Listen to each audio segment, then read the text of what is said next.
You are getting ready to listen to the voice of Dr. Rhadi Ferguson, 2004 Olympian, four-time national judo champion, Brazilian Jiu-Jitsu black belt, author, speaker, and coach.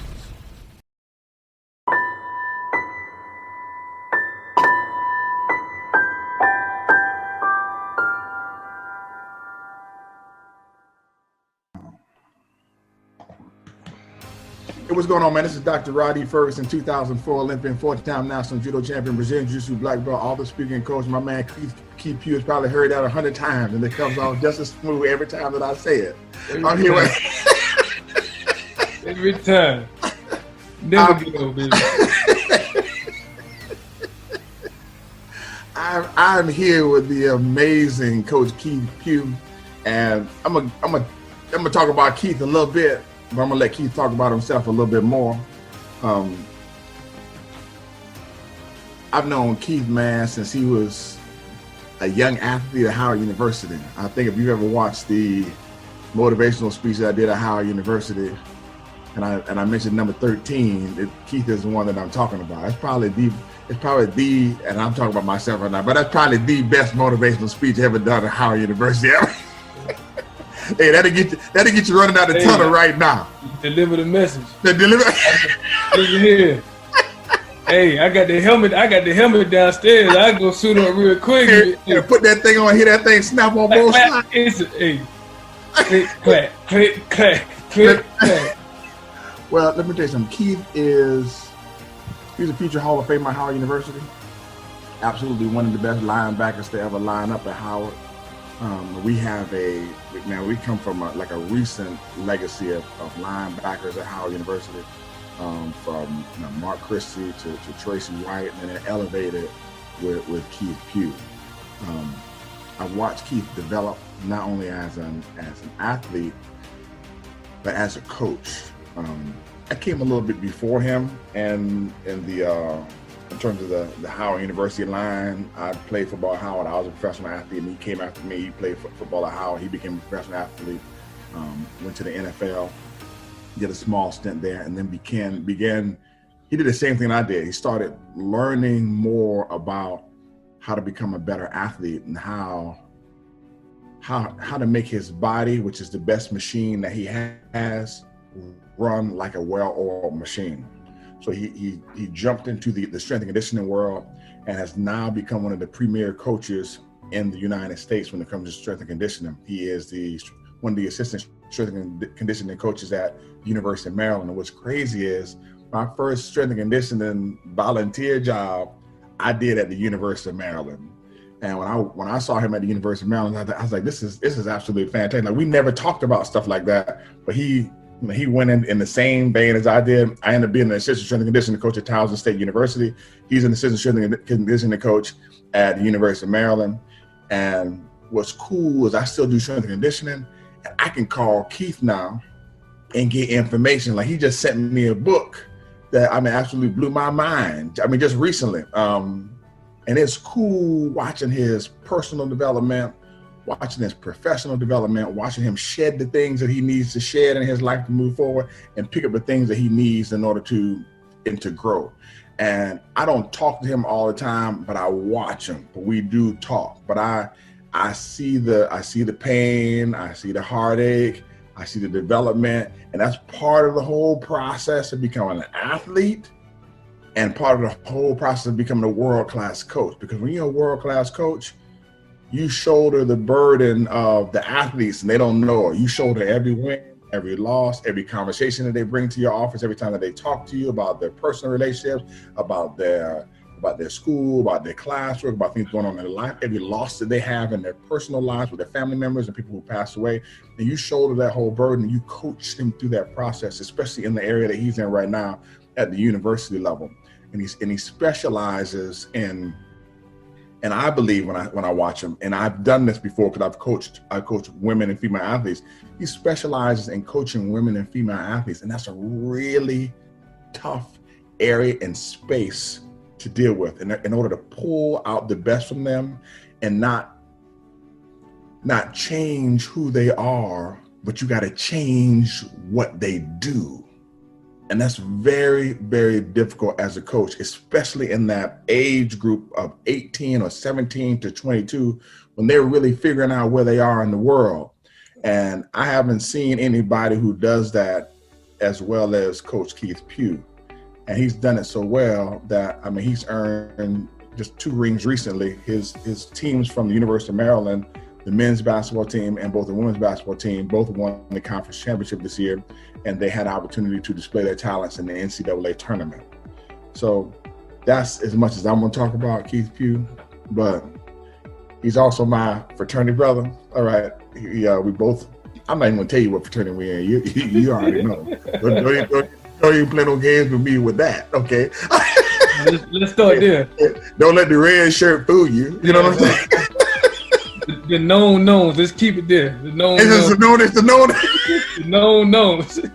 Well, listen, we don't want to go too hard in the paint, but in the beginning, man, go ahead and drop your resume. It's good to have you on here, man. Oh man, it's a pleasure, man. Once again, I want to always extend my gratitude. It's an honor and a privilege to want to be counted, not as your colleague, but also as your friend from day one, and as a mentee. I'm always privileged to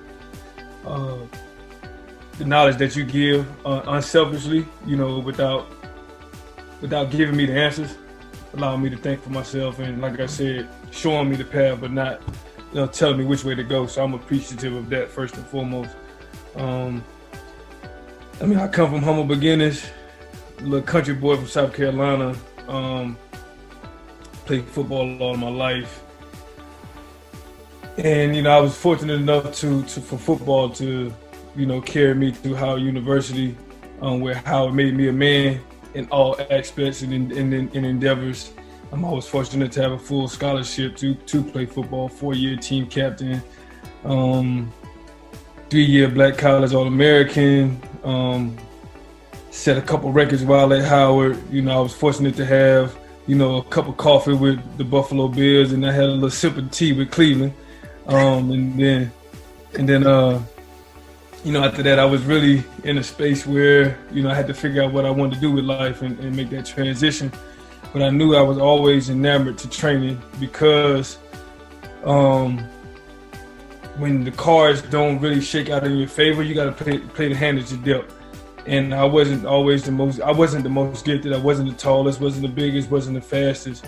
But what I had was a determination to be the best and to be the hardest worker in the room, which really separated me from a lot of people who had the, physical attributes and who passed the eye test in high school. And people, they think I'm lying when I tell them this story, but there are a number of guys that I played high school with that, were 6'4", 225 in high school, from their freshman year to their senior year, like grown men, like, here I was. These boys very white. You know what I'm saying? Like, I'm talking about cornbread Fred, big country strong, don't have to lift away. Growing up in the morning feeding the piggins. Feeding the pig.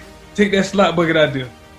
I was 5'8", up until my junior year in high school. So college football, let alone the NFL, was a long shot for me because I didn't have it, and that's the reality of life. You got to realize when it may not be for you. But I was fortunate enough to hit a growth spurt, and the cards kind of played out in my favor in high school for me to hit two growth spurts where I went from 5'8" to 6 foot in one summer. Hit a nice little growth spurt. Didn't really gain too much weight. And it's a long story, but I ended up transferring schools, changed position. I played wide receiver from my ninth and 10th grade. I wanted no parts of defense at all. I wanted to play offense. I saw Jerry Rice was giving a speech talking about like being a possession receiver and having longevity in the game. And he was like, I'm not taking no unnecessary hits. And if I catch the ball, I see 3 defenders, I'm gonna just get what I can get down, get out of bounds. I was like, shit, say less. Sound good to me. It sounds good to me. I was like, I'm gonna catch the rock, because that's the most important thing. I'm gonna catch the rock, secure the rock, boom, get down, get out of bounds.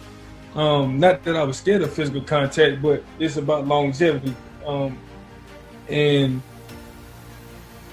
Long story short, transferred schools, and we played in a scrimmage, and I was playing safety, because I had to play defense. I went to a small 1A school. We had 25 people on the roster, so you gotta play offense, defense, punt, return, kickoff, kick return. There's no break. You gotta play everything. So we played in a scrimmage. I was at safety. My father, who was my defensive coordinator at the time, we had a linebacker who kept getting into scuffles. He kept getting into fights. Got into a fight in scrimmage, so my father sent him on the bus, moved me to outside linebacker. And this is going into my junior year. And this is the end of my sophomore year, spring ball going into my junior year. And the play broke, boom, made a tackle behind the line of scrimmage, like off instinct, and it was, I didn't think nothing of it, just made the tackle. I was like, all right, next play, ran like a middle dive. They kept running up the middle. So father moved me to inside linebacker. Boom, now I can see everything. So I'm making a tackle here, make a tackle there. And they had this big kid, from Bluffton, South Carolina. He was about 6'7", maybe 300 pounds. They threw him a screen, and before you know it, I reacted to the ball, and I'm there, and I'm looking, I'm like, and it's amazing what your mind can do in that split second, and everything slowed down, and now you really think, you like, somebody got to make the tackle. So before you know it, I threw myself into him, closed my eyes and threw myself into him, because at the time I'm 6 foot, maybe 180. 185. Soaking wet. With a roll of quarters in your pocket. A roll of quarters. Right. Laundromat quarter. That's it. I throw myself into him, and I hear everybody screaming, and I'm like, bro, he done scored. I rolled over. He was on his back. Everybody, and I done got dog piled on. So the next day, I guess the head coach at the time had a conversation with my coach, like, what do you think about your boy being linebacker? And that just that sparked it. Next summer, 6'3", got a lot of late offers. Always wanted to go to HBCU. I grew up, in the backyard of South Carolina State University.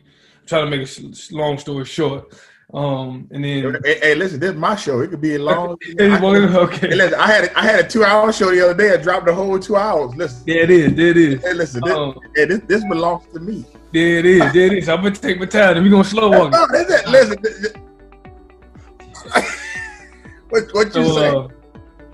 I grew up in the backyard of South Carolina State, and always wanted that experience because it's different. Man, it's. That black collar experience is different. It's so different. So different. It's so different on Saturday, man. It's so different. I wanted that. It's different coming out. It got a different. Coming out of the tunnel is different. Yeah.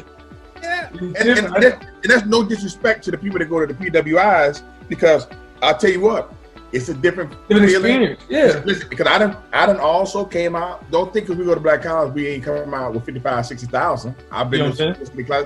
I came out with 55, 60,000 too. Yeah. And it's still a different experience. Yeah. Different. When you hear the FAMU, or you hear Tennessee State, or you come out in a southern, you understand what I'm saying? Norfolk State. Listen, and they're bad. Woo. He get ready to put on his helmet. I'm about to start itching. Hey, it's a different experience on that Saturday, man. On that third and fourth, it's crunch time, and they playing knuck of your buck. You know what I'm saying? Everybody got to get right. Somebody ain't gonna make it today. Somebody not gonna make it. Somebody ain't gonna make it today.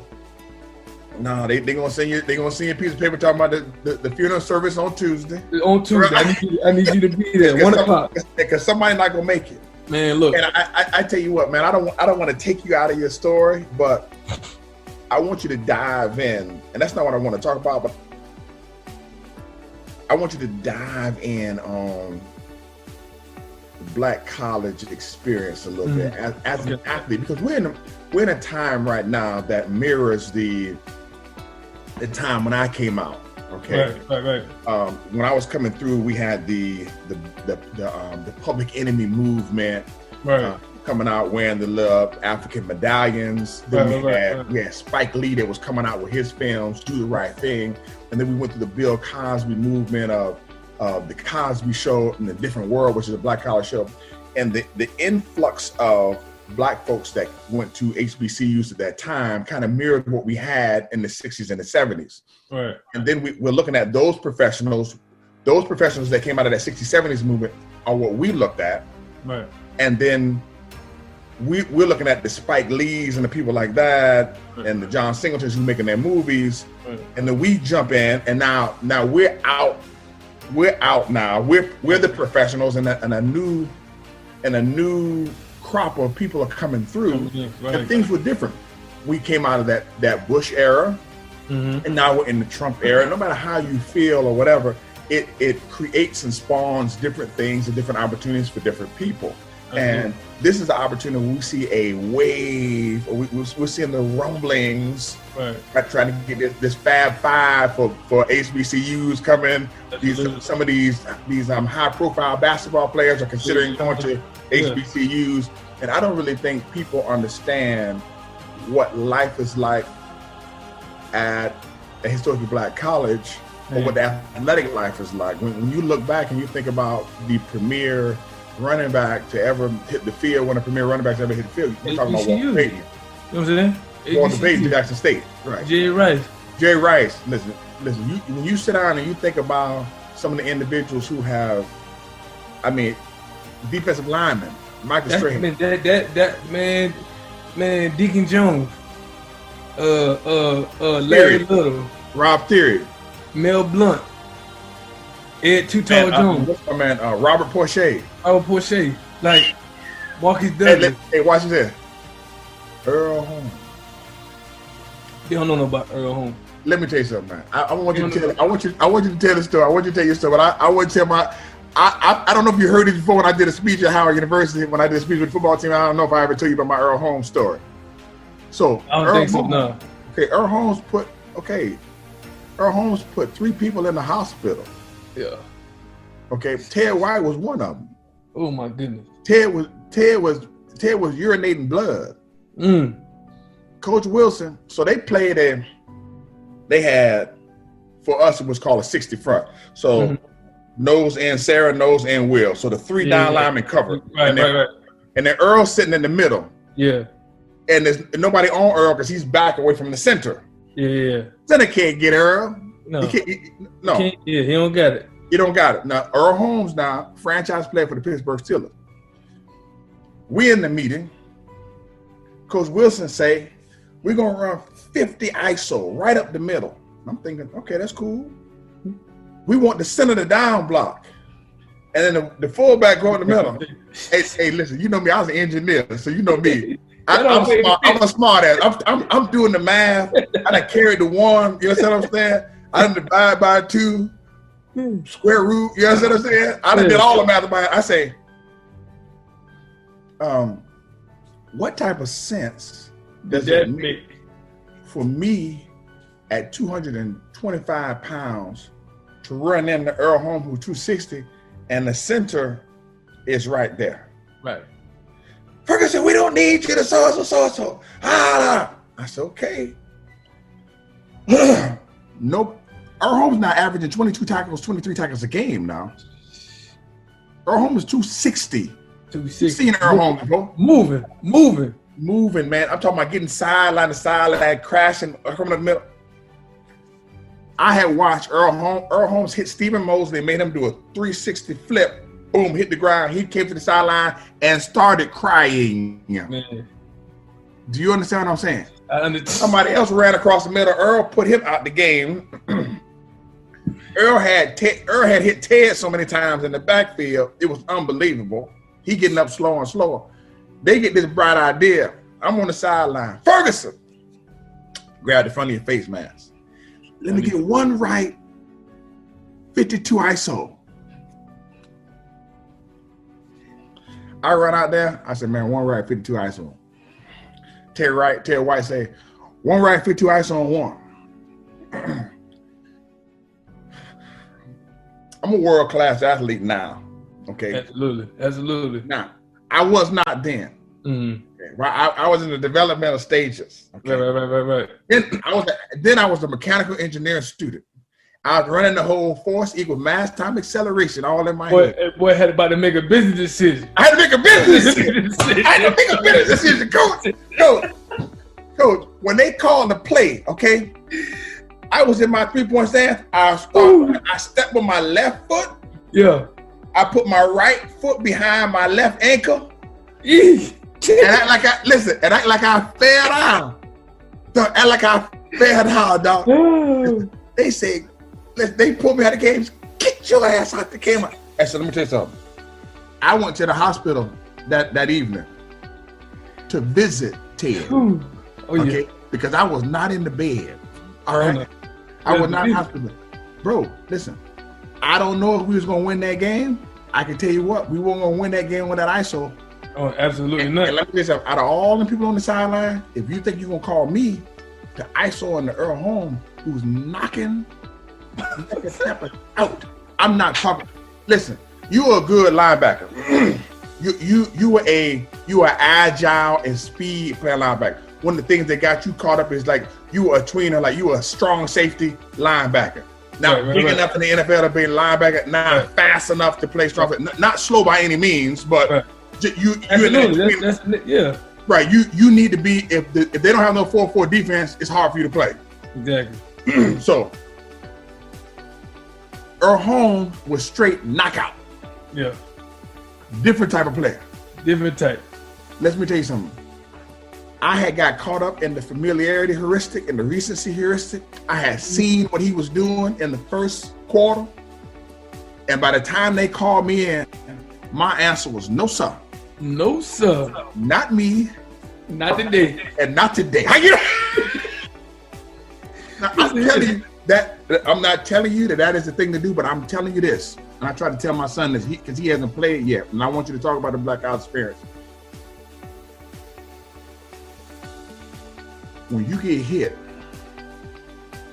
hard, you reevaluate some things. It will change your mind, man, and it will change your life. Oh yeah, it'll make you realize some things. You will gain some clarity. Oh yeah, about what it is that you want to do for a career. Absolutely. Because let me tell you something. 7-on-7 looked good. It looked great. It looked great. 7-on-7. Somebody put that ride there, smack dead on your chin. Ooh, I'm talking about. Listen, when they put that ride down on you, and tattoo you, hey, and the difference is when they put it on you, yeah, and then push off and then put their pressure on you while you on the ground. And let me I want you to make your point. I'm still gonna bring the question back, but talking about what Coach Pough said before, when you're young, you close your eyes when you hit. When you get old, just like if you watch boxing, people are looking at everything. When you get older, when you hit, you see everything. Everything. You don't close no eye. You want to see everything. You want to see everything. Hey, look here, man. It's a different experience, man. Oh man. Okay, go ahead and talk about the Black College experience. Talk about your freshman year coming out of the tunnel for the first time, getting on the field. But that's oh man, shoot. It's hard to think back on it. It was so real because you you put all the work in, and then for me, my dream, quiet as kept, was never to go to a PWI. Like I had a favorite school that I wanted to go to. And I was like, if I get a scholarship, I would like to go to University of Miami or LSU. But that wasn't what I truly wanted. Like I wanted that Black College experience because being at growing up at South Carolina State, the vibe is just different when you're around your people and you can relate and everything's relatable. And then you see, the men of Omega Psi Phi jump in the wall, to set something out. And he like, I want that. You can't go to LSU and get that. You can't go to University of Miami and get that. You can't get, You can't get that Howard University swag, sir. Hey, you can't get that. You can't get that. You can't get talking out the side of your neck. You can't get hay in the middle of the bomb. Or you can't get it. You can't get ice cream man. Or on the same token, you can't get All of My Steps at a halftime show. At a halftime show. You know what I'm saying? You can't get Never Would Have Made It. You know? You can't get Pretty Brown Eyes. No, you can't. You know what I'm saying? Coming through some tubas and a trumpet. No, you can't get it. It's a different feel. And when you running through that tunnel, man, it's not as glamorous with the brick and mortars, but you see your people. You hear your people. And there's nothing more beautiful than that. And I'm saying it's a different dialect. It's a different dialogue. It's a different dynamic coming through that tunnel, man. And you come on the field and you go to the sideline, they play the national anthem, then they play, the Black national anthem. Lift every voice and sing. And to me, that changed everything. My outlook on how the game is played in the game of football. And then you gotta line it up.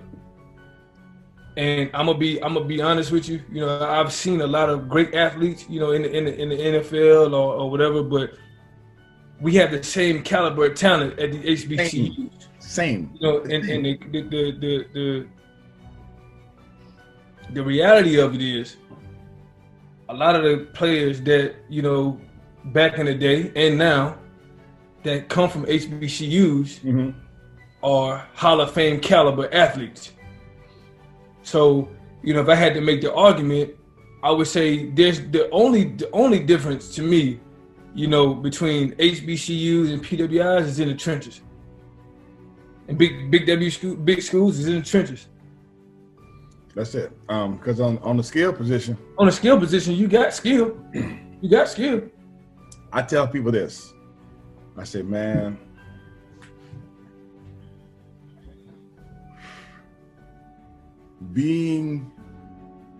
having a good team in college is not really based off of how much you cultivate. It's how well you recruit. Absolutely. You really don't have a lot of time to make any marked changes in a person in that time. Right. The person's gonna have a lot. The physiological vat for the person is so wide at that particular time. If you give them a cartwheel push-up program, they're gonna get big.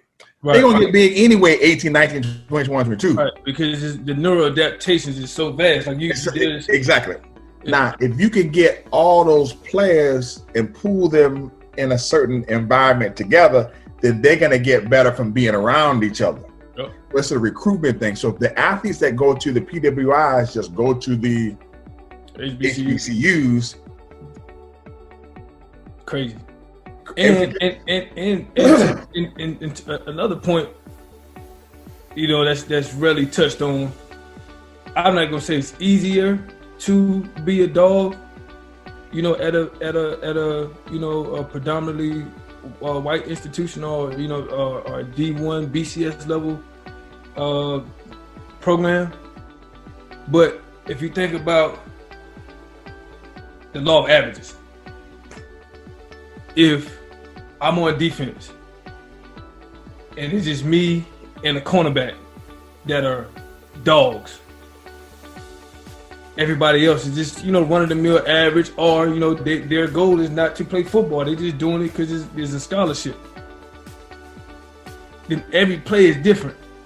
Those business decisions look different. Those choices, when you got to take on somebody like Earl Holmes, they look a whole lot different than when you at LSU and you got a defensive end, a 3 technique, a nose guard. You got another DN. You got 2 linebackers. You got, your whole secondary. All of them dogs, and they all hungry. They all want to eat. They all, projected to go first, second round.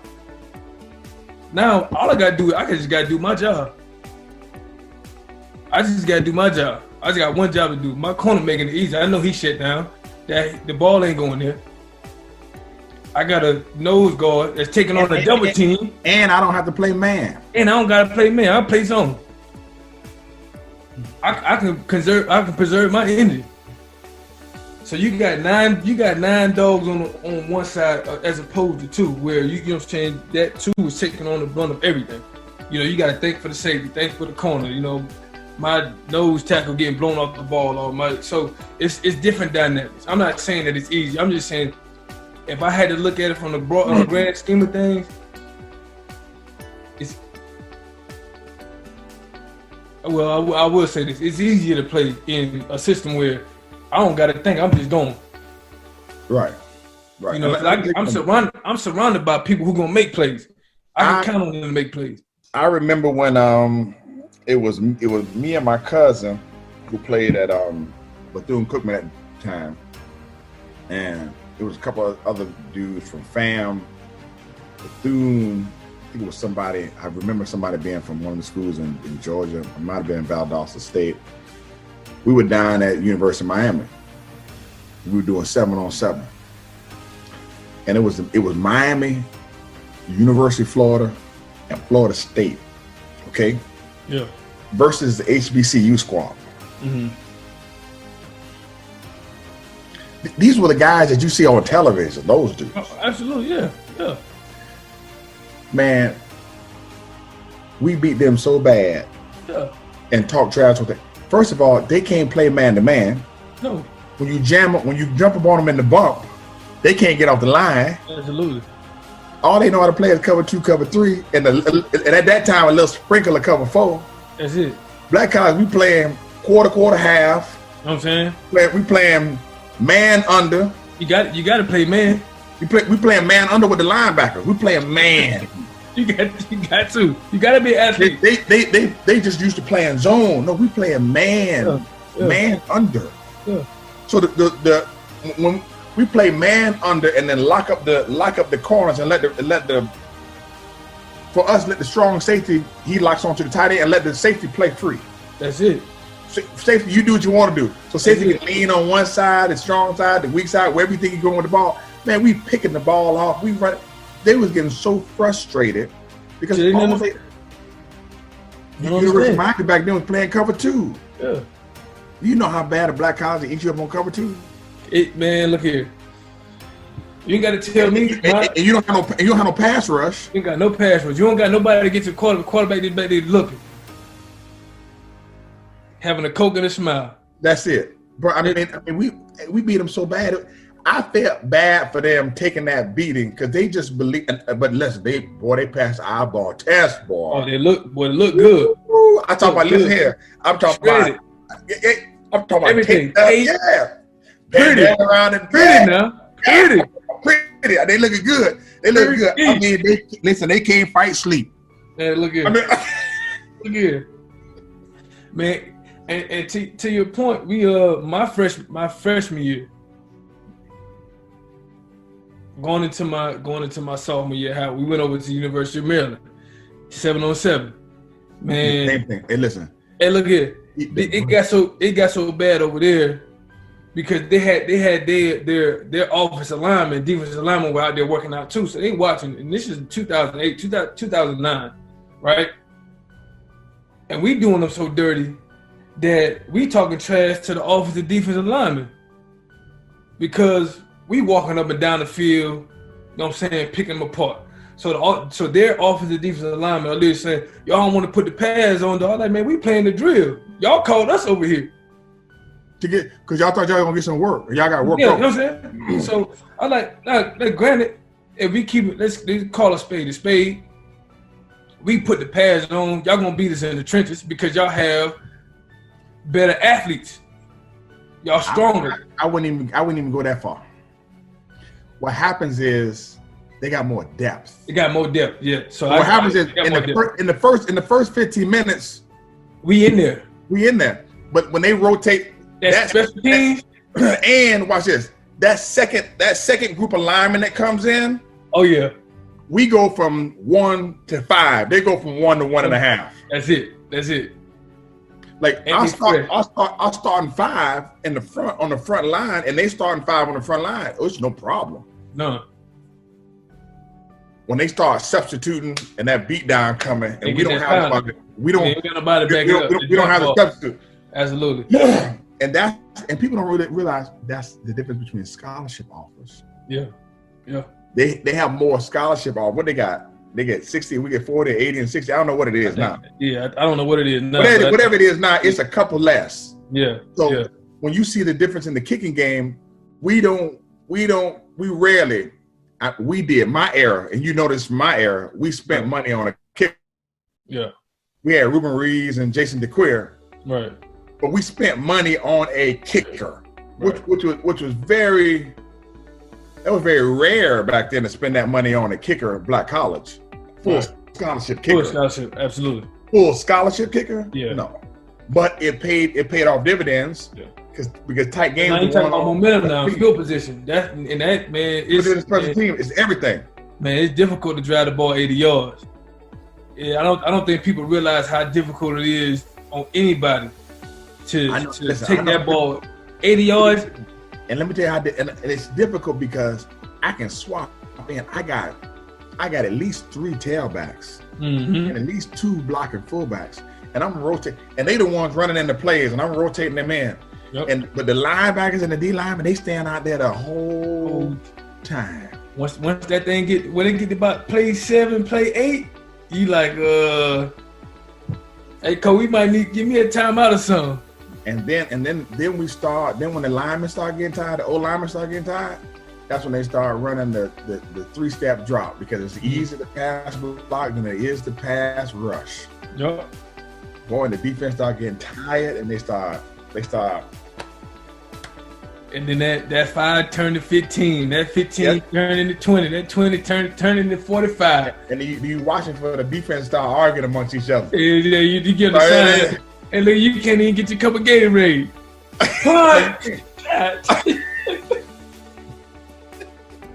Go get your pot. Don't even get a sip of water yet. But yeah, it's different, man. And I would dare to say the differences in the depth and in the trenches on those levels. Even if you do look at your perennial HBCUs, their depth, their caliber athletes in those areas are different than someone who struggled. So. Well, let me tell you something. I want to touch on this because I heard you talk about it before we jump into the meat of the discussion. The meat of the discussion is basically what Division I athletes need to do over the summer, and what prospective Division I athletes need to do. Like if you're a high school athlete and you want to play D1 football or become a D1 athlete, what kind of things should you do right now in this particular situation, dealing with the COVID-19 situation, and just as a perspective, if you're a junior, et cetera, some of the things that you need to do. But before we jump into that, because that's the meat of the discussion, you talked about, I'm not trying to Barbara Walters you, okay? Yeah, you can. You talked about your dad and the importance of your dad, man. I met your dad when you were at Howard. Man, wonderful dude. And I didn't know he was your coach. Yeah. And one of the people that moved you in the linebacker. But your dad passed away a couple of years ago. Yeah. God rest his soul. Talk about, man, my dad was a Heisman Trophy candidate. My dad used to punt the ball to me, run it back, look it all the way in. And my dad's still living. He had his birthday a few days ago. But talk about your dad, man, and the impact that he had on you, on your athletic career. My father, oh man, was a all-American dad, man.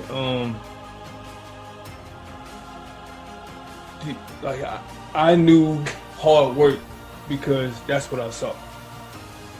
Someone who never stopped, who would give anybody the shirt off his back, and he was always true to himself. And he got that mostly from my grandfather, who, my grandfather would always say, son, if you can find your hands to do anything, learn to do it well. And my father could drop an engine in a car, he could build a house, sheetrock, anything you needed, plumbing, you need to run some electrical wires, sound system, whatever. Sheetrock, anything. Everything. He was the guy to call. lay a floor, tile, linoleum, siding on the house, shingles, on the roof. And a lot of my work ethic I got from him. I remember, growing up, he introduced me into football. I was his ball boy, going on the sideline, getting ran over, for a long time. A couple of his players would always tease me because I was always on the sideline, but I was so close to the action that, they ran a sweep one time and two players like collided and landed on top of me during the game. And I'm small, so he picked me up, handed me across the fence to my mom, and kept the game going.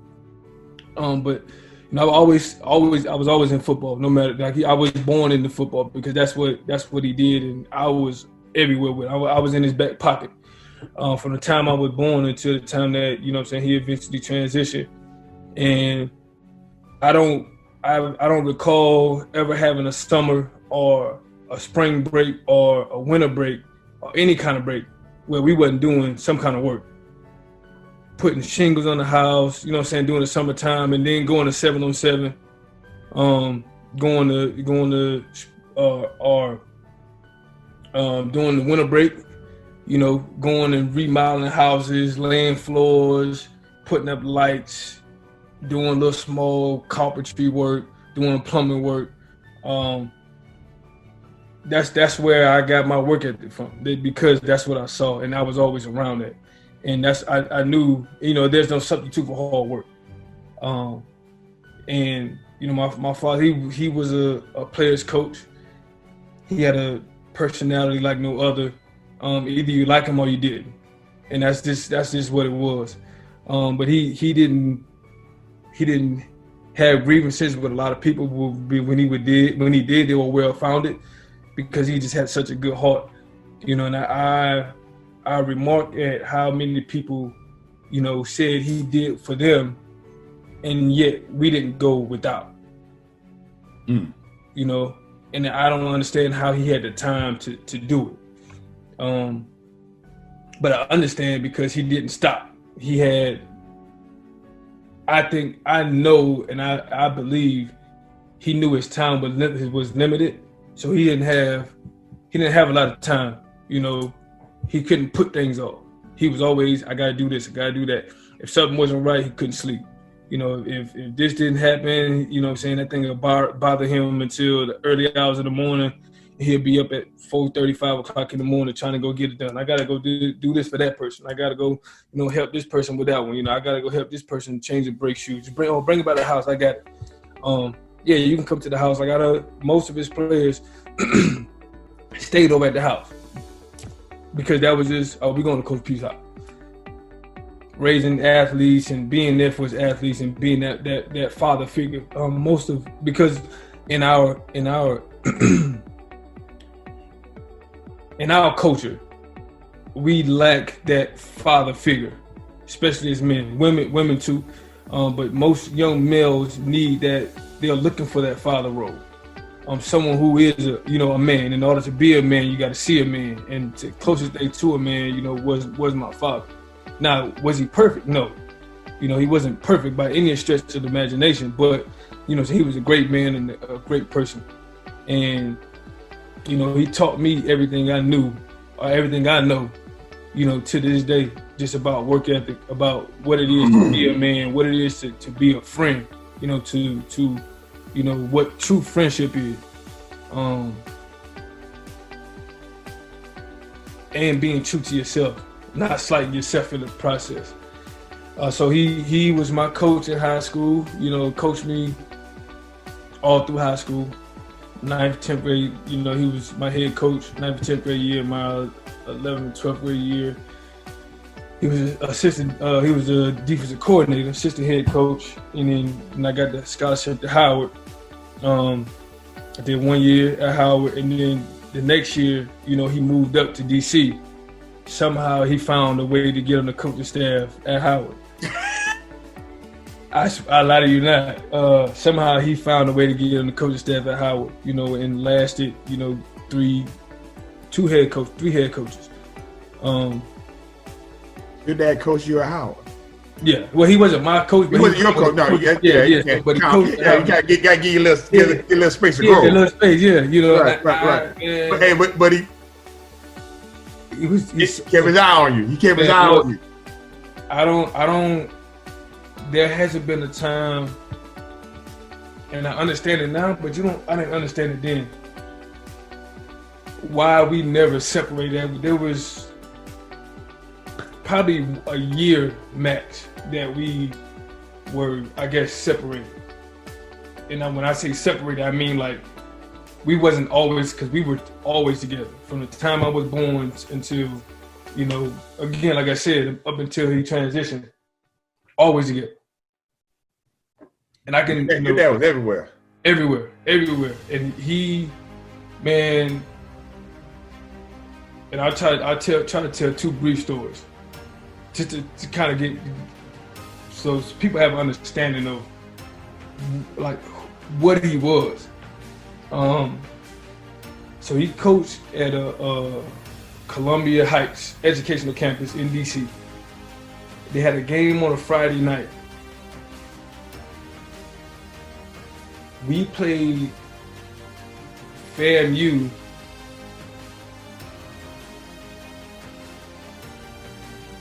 We had to play FAMU that Saturday in Tallahassee.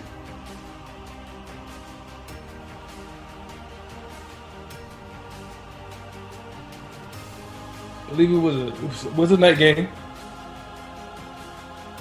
This man coached his football. It was a Saturday night game. Saturday night game. Coached his football team that Friday night. He agreed to drive the Penske truck. So this is the truck with the equipment. We not checking. We don't have the resources to fly all the equipment, the tape and the video equipment. So he.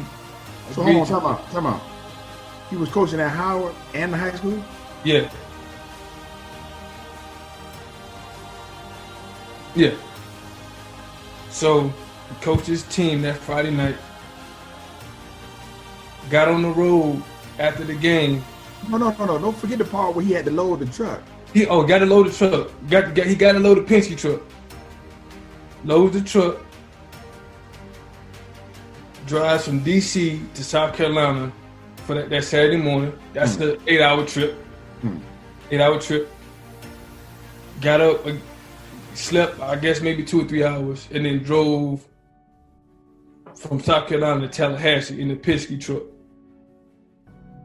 to make sure we had our equipment for that game on a Saturday night. And this is not like a one-time event. He was also a minister. Wait a minute. And had to set up the equipment. Set up the video, the headsets, and like that's what he was. So he would. And you said he was also doing what? He was a minister. He's a ordained minister as well.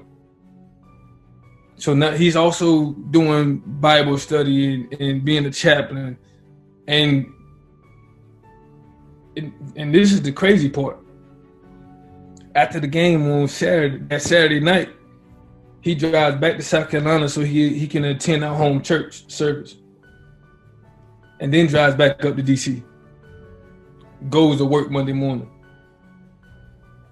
Work the entire week, just to do it all over again. Coaching on two teams. Coaching on 2 teams. And that's the kind of man he was. That was kind of like, he didn't have an off switch. There was no, and this is where I find some semblance of understanding what rest and recovery does and being able to disconnect just by watching him. So there are things I've learned from him that he may not even understood at the time. But there's a time and a place for everything. But he was always go. Like I gotta do this, I gotta do that. And that's just, one story. Another story is football always brought us together. And then when I wasn't playing anymore, we didn't have football. But we always talked about owning motorcycles or going to West Coast Customs, getting custom bikes and whatnot, getting the big choppers. So one day, I'm I'm in Largo working out, doing some training. And he called me like, hey man, I'm at the Harley dealership. I'm like, all right, cool. He's like, come out, look at these bikes with me. It's like, bro, I'm not getting no bike, so you know what I'm saying, you can it. I don't need another bill. Like, I'm good. So we get there and we looking at bikes. I'm like, this cool. I'm like, I don't need a bike. So he tell you, let me work something out. So and he could talk. He could talk your drawers off. So hey, look here.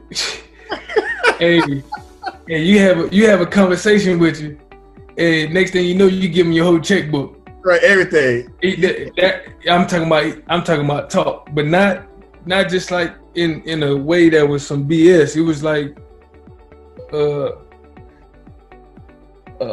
substance-filled conversation. Right. So we end up getting these motorcycles. And my mom called as we signing the paperwork. Listen here, she don't know where we at. None of that. So she calls his phone. He ain't even told nobody nothing.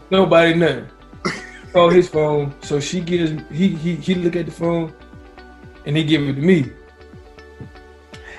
Yeah, what's up, Mom? We talking, boo. And he was like, where y'all at? I was like, I'm just with Pops, we out, And before I could say anything, she's like, y'all better not be getting no motorcycles. And I just looked at him, I was like,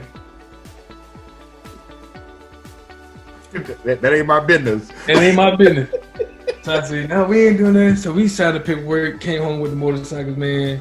And, it was another way for us to bond, and I guess to get everything out that we always wanted to do. We had football. I was able to, play in the NFL, which was his dream, and it became my dream. He was so proud of me for doing that. I remember going to the NFL Combine. I came home with the gear that they gave us, and I just gave it to him, and he would wear it.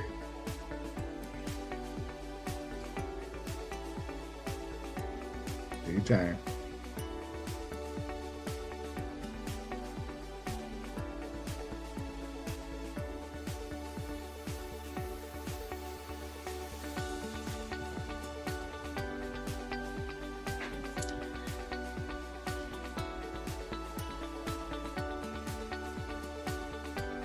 He would wear it like it was his. So, hey, it was. You know what I'm saying? I mean, it was his. Yeah. So like, he was everything to me, man.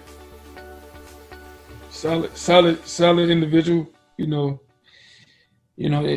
his transition, it made a lot of things clear for me. Just as a man, in general, it put a lot of things into perspective. What I needed to do, how I needed to move.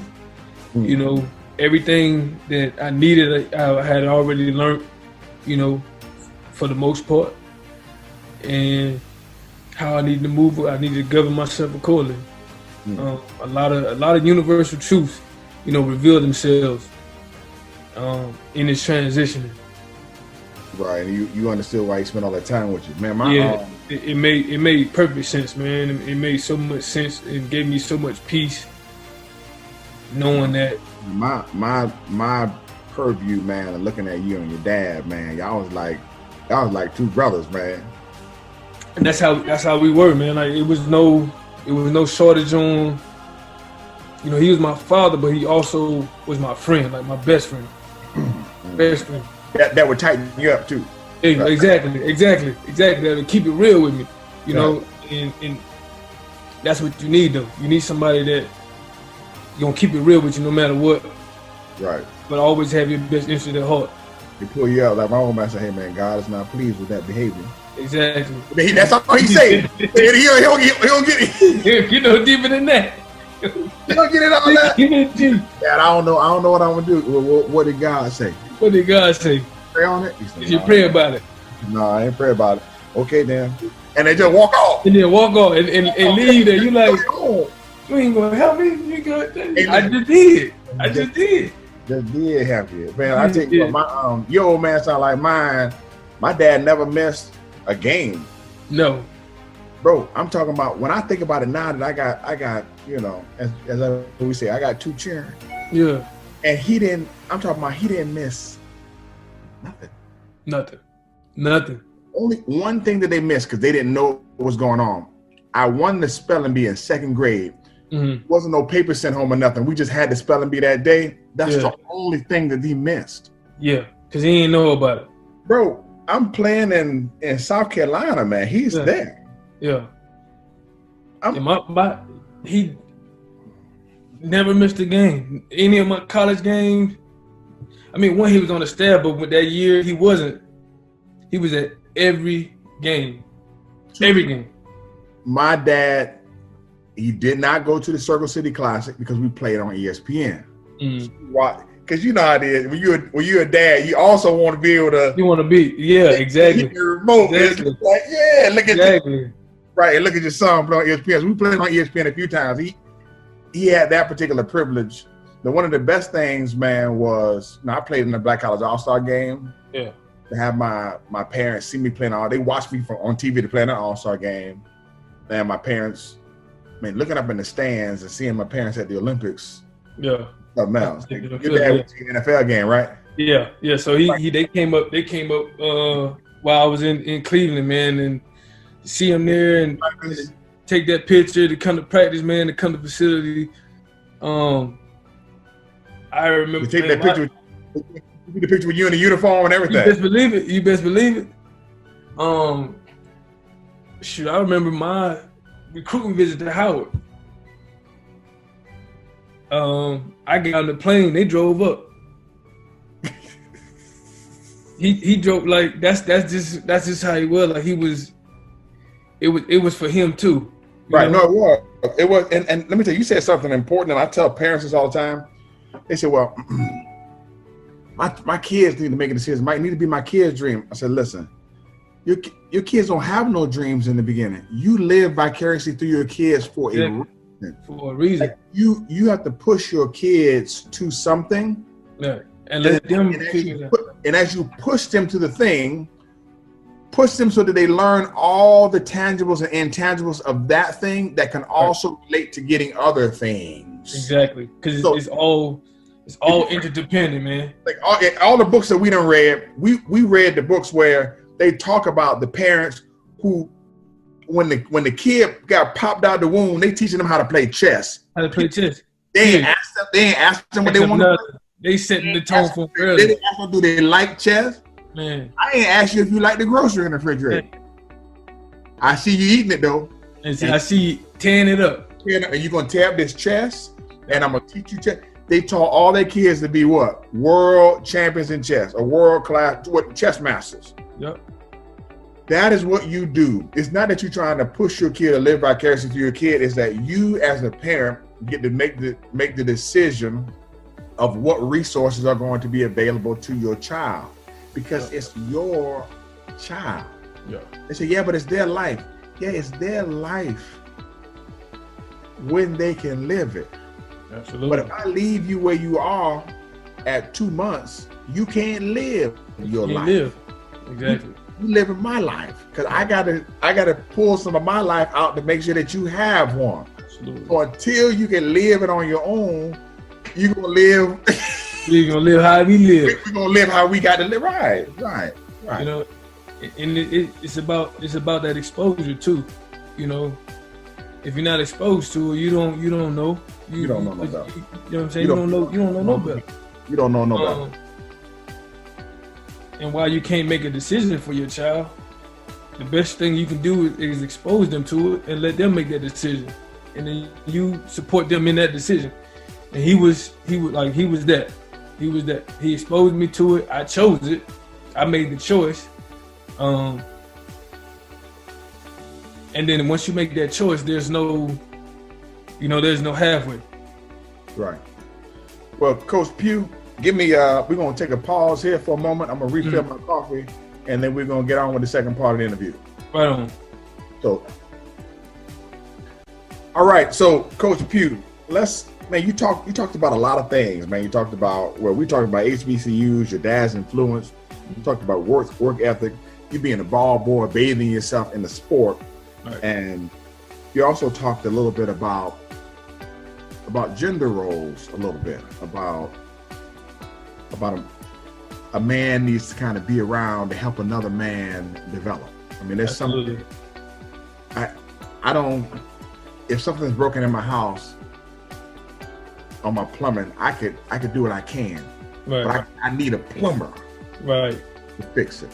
So Right. kind of talk about that, man. Kind of talk about, how you see gender roles, manhood, and then talk about your mom and how your mom allowed, because women have to do that too. They got to allow, yeah, because she has to back off and give some of her time with her husband, right.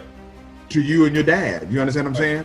So talk about how she was able to maintain her position as mom and wife, and how your dad kind of influenced you, and how and the importance of gender roles in a society that kind of wants to be gender role less. Right.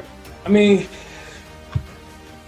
the way I saw it, the way I grew up, the way I grew up. You're talking about nobody else. I'm gonna make it personal to me, because that's the best example that I can give. I think most times we get so caught up in what's good for the goose is good for the gander, and it's not a one size fit all. Nothing in life is one size fit all. Very few things, most things in life are, based on bio-individuality, based on the individual and your individual experience. You may have similar experiences, but my experiences are different based on what I perceive, how I was raised, what I experienced.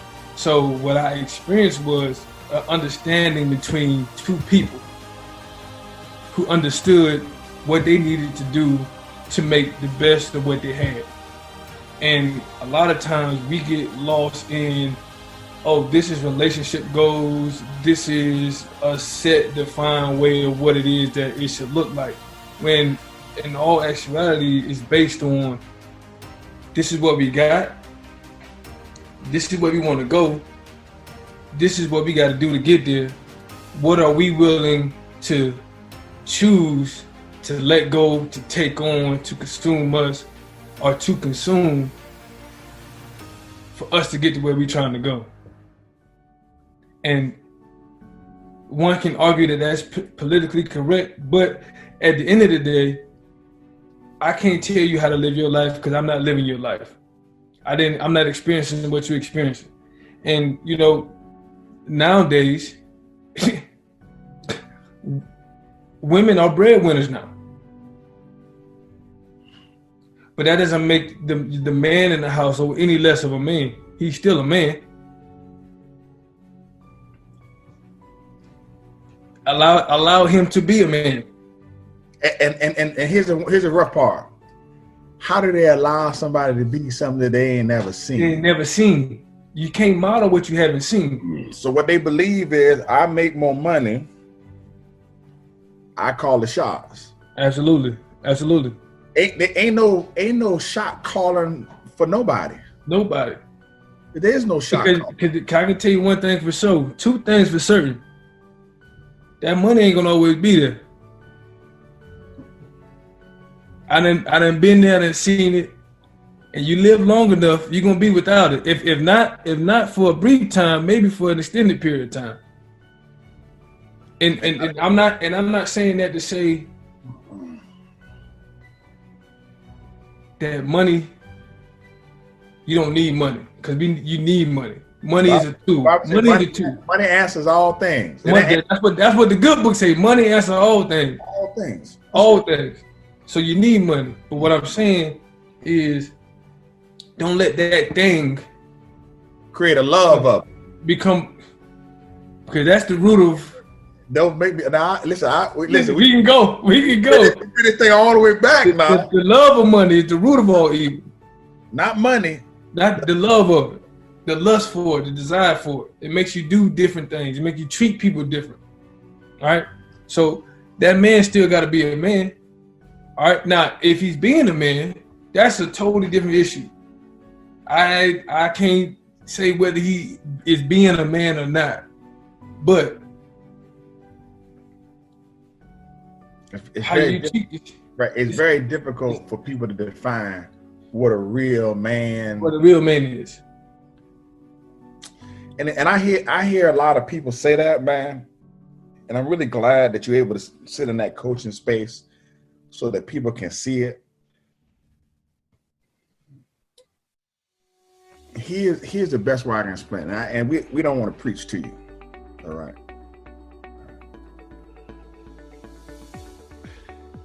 When you look at gender roles, most of what like we believe and most of what other people believe come from a certain conceptual framework.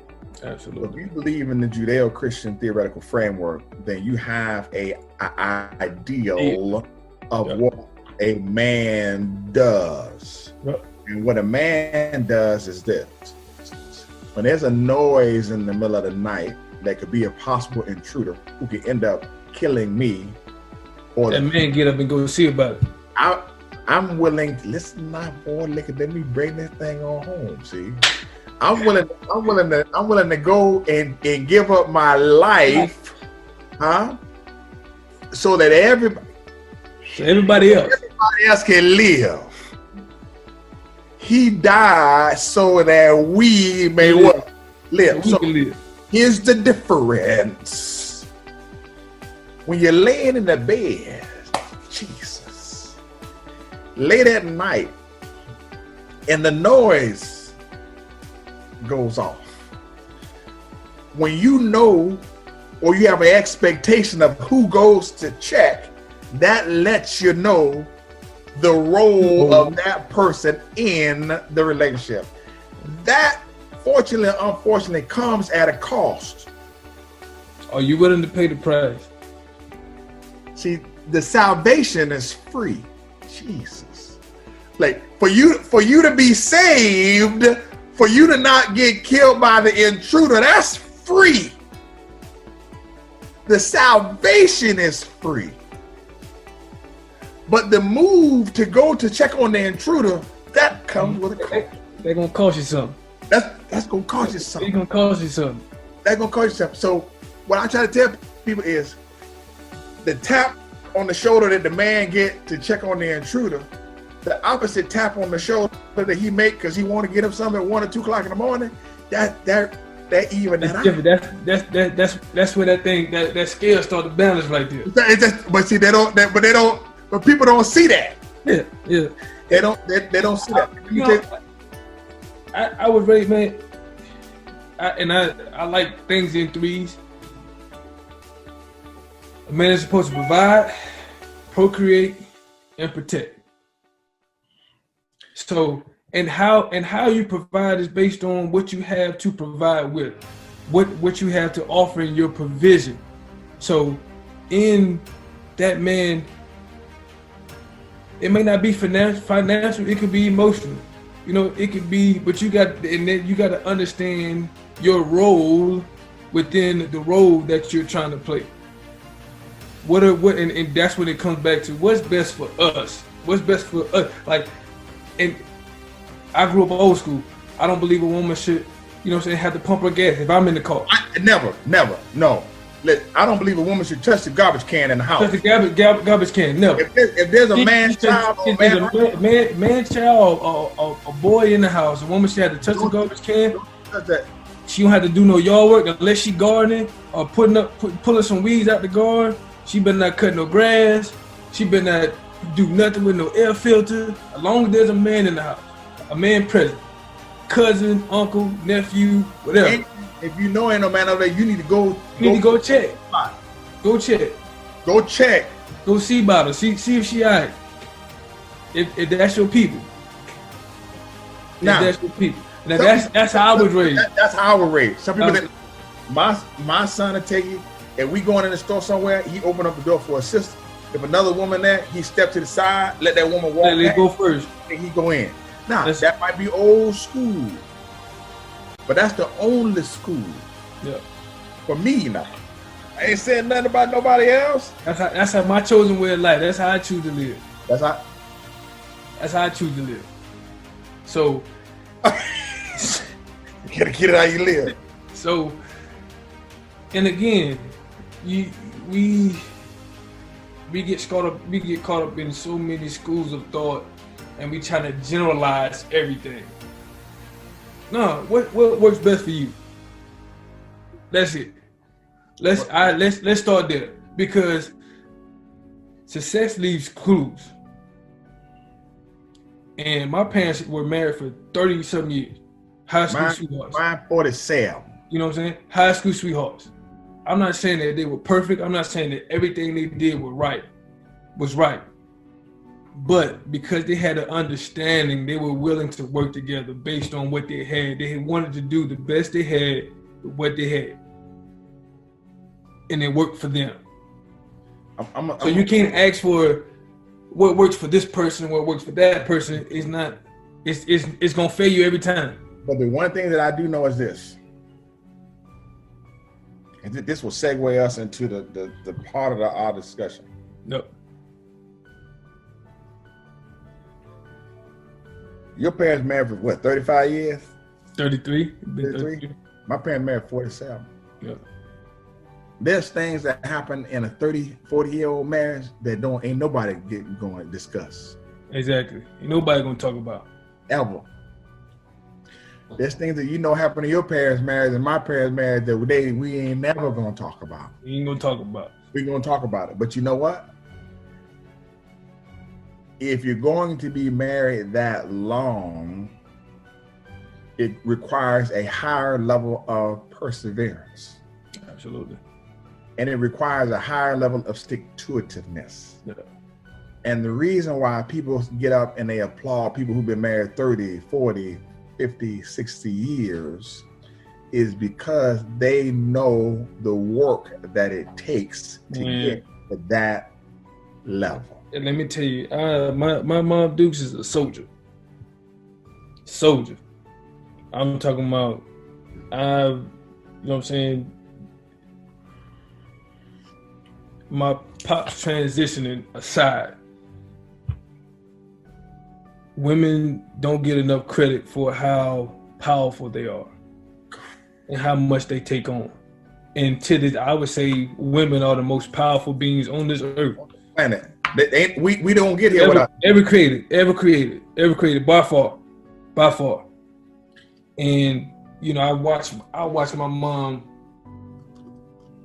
be a mother, be a wife, be a friend, be a colleague, be a daughter, be a sister, and try to balance all of these positions at once and make sure that nothing is lacking, while also dealing with herself and trying to find who she was. Because all she's known is being in a relationship with my father. She's been a Pough longer than she's been a Bloom, which is her maiden name. So, and the things that I've seen transpire in their relationship gives me a deeper understanding of how hard it is, one, to be in a relationship, period, if you really want to be in one. And what you have to choose while in that relationship. Because it's not a sacrifice. It's not a sacrifice. That's not a sacrifice. You choose it. You choose it. If it's something you want, you choose it. A sacrifice is you making a decision for something that you don't want. Or you got to give it up. Give up stuff. Because you didn't do what was required of you. You weren't obedient. You weren't obedient. You didn't do what was required of you. So now you got to sacrifice. A sacrifice. Now you got to give up something that you want to stay in the position. To stay relative to where you wanted to be. So relative to where you want to be. You done missed it. You done missed it a little bit. To stay in proximity of where you want to be. So, and I mean, she's an amazing human being. You know, and I love her to death. And I think, that is so crucial what you said, man. And what's so different is society is moving, shifting. A lot of things that were believe they don't believe anymore. You have different identities. There's old school, former belief systems, current belief systems, and literally, you have certain people who don't believe that they have to fit within a role in a relationship. Oh yeah, so you got to roll whatever it is. Let me tell you something, man. You got to figure it out. That's foolishness. I'm gonna tell you why it's foolishness. Right. Because when two people come together, or it's two or more, you are building a team. Everybody on that team has a job to do. Everybody can't do the same job. Everybody can't do the same thing. I'm tired of doing the dishes all the time. You need to do the dishes. Who's better at doing the dishes? I understand. Watch it. Now, that might be right. Well, you have to. I'm tired of balancing the checkbook. I'm tired of taking. You need to. Who's better at it? Because somebody got to coach here, and we got to put the best person in the position so that we can win. So we can win because it's not a competition amongst us. We a team now. Now, here's the thing. Here's what people don't get, because everybody be thinking short term. And listen, I just got divorced last year, okay? That wasn't something I wanted or something that I ended up with. I got it. Praise the Lord. We got to move on. Everybody got to be respected. But here's the thing. You might play a certain position from 0 to 5 years, and a different position from 5 to 10, another position from 10 to 15, another position from 15 to 20, another position from 20 to 25. You might do all this work in the beginning, and then bam, you in a wheelchair, and somebody got to take care of you at the end part of your life. And you thought it was uneven at first. If you live a life of tit for tat in a relationship, in a marriage, never gonna work. When you start trying to put things on the ledger of how much you make, how much I got, how much you did, how much I let me tell you something, and this is gonna move us in our athletic discussion. Yeah. How you feel, okay? How you feel and your feelings are relevant. Absolutely. They're relevant. Absolutely. We can't use them to win, though. Can't use them to win. Because your feelings are fleeting. And they'll betray you. That's absolutely. Understand this. If we don't recognize them, we lose. If we don't recognize them, we lose. You come from the sideline, they say, hey, Pough, what you seeing there? How you feel if we run so-and-so? I don't know, coach, so-and-so. He listen, he gonna listen to what you say. Exactly. And then he gonna call a what? You're gonna call a different play. He's gonna call a play. He might call the one that you say. Yep. He might call the one that he feel. But I think a lot of people get caught up in is they think that the role of coach should change every season. Right. Coach gotta be the coach, man. Nobody be the coach. I'm not saying that whoever you want to choose to be the coach, allow that person to be the one who gets up and checks on the noise. You hear what I'm saying? Okay, now I'm done with that. You hear what I'm saying? You hear what I'm saying? I'm done with that. You just got to put yourself in the best position to be successful, man. You got to put yourself in the best. You might do 15 things better than your spouse, man. You might. And listen, right. you might feel like people think, let me tell you the worst thing that I hear people say. They say, man, marriage is 50-50. No, marriage is never 50. No relationship is 50-50. Listen, the marriage might be 90-10 the whole way. And that's life. And let me tell you, and I think you didn't sign up for 50-50. You ain't sign up for 50-50. Because some days it's gonna be 80-20. You said some days it's gonna be 20-80. You know, because we go through life, man, we experience transitions at different times because we are constantly changing, constantly evolving. Life is constantly changing. So you may experience something one day where you have nothing to give. I physically, mentally, emotionally, spiritually, relationally, financially, I may have nothing to give. Yeah. But if we in it together, if we choose to be in it together, then I might need you to pull the sled for me. Just for right now. It ain't gonna always be like this. But we a team. Remember, we a team. It's if your relationship is 50-50, you best to be high-tailing up about it there. Because best believe somebody else getting the other 50. Hey, the things that I have seen now that I'm outside of I'm out of that game and a different game. Somebody else getting the other 50. Somebody getting the other 50. You better high-tail about it there. Let me tell you something.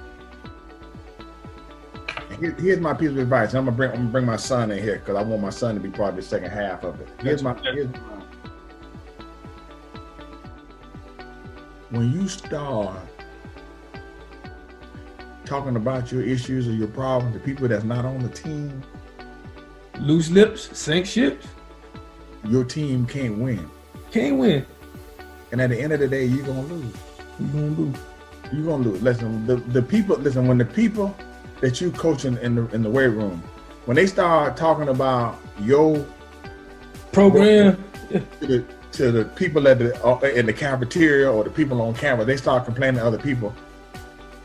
We can't fix that. You're not trying to fix that problem now. Absolutely. Now you think it's a problem that you need to get rid of. Get rid of. We gotta eradicate this. You gotta get that cancer out of there. And here's the thing: the cancer think the body is the cancer, and the cancer go. Hey, listen now. Hey, listen. I want you to understand this now. I want you to understand what I'm saying now. Hey, coach. The cancer think the body is the cancer, and that cancer gonna feed off everything in there. Everything is so now that problem that wasn't an issue becomes an issue now because now you see it differently. Now watch this here. Now here's what people don't have. Here's what people don't realize. The chemotherapy process kills everything. Everything. It don't separate the good from the bad. It kills the cancer and it kills the good stuff. But both people got to be willing to die so that you can live. We can live. The problem is that when you be on your cancer thing, you just be eating. That's it. All you do is go to the next host. That's it. I'm done with this. Now we can move on. Rufus, come on in here, son. I need you to meet one of the best. Pull up a chair as we transition. Pull up a chair right here. Right chair. Couple squat. It's over couple squat. Hey man, don't tear up my house. Don't tear up my house.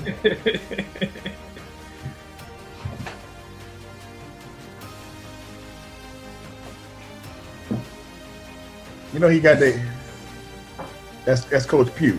What's up, brother, man? Boy, get big, man. You see, you got his wings. Look at him. Yeah, I see him. Look, you can't. And look, you got the silk do rag or the velvet do rag. So you got the silk do. Hey, look good. I need to get me a haircut. That's why I got this hat on. Yeah, I got a hat on too. But my hairline it's not in agreement with me. Man. Hey, listen. So what we want to talk about now is Coach Pough.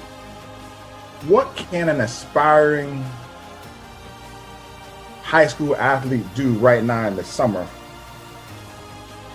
because the summer started early. As soon as the coronavirus hit, the summer started. You got What'd you say? 5 months. Huh? You got a head start. So as soon as the coronavirus hit, the summer had started. What can an upcoming high school athlete do to prepare for their seasons? Football, cross country, even those people who are used to playing in basketball leagues in the summer and doing summer track, things have changed. Right. So as a strength and conditioning professional, what can, because I'm dad, so yeah. Right. What can, I was the same way. He didn't listen to that. He tried to hear you talk. He hear you talk all the time. but Get up. Close the refrigerator. Close the door. Oh my God. Pick your socks up. Put that pillow over there. Hey, stop stepping over that garbage. You see that garbage there? Hand me the remote. Right. Hand me the remote. Put this in the stick bucket. I think the most important thing, any athlete right now, college, high school, professional, needs to be a healthy human first. Because without being a healthy human or a healthy person, there is no sport. There is no training because you're spending your time recovering.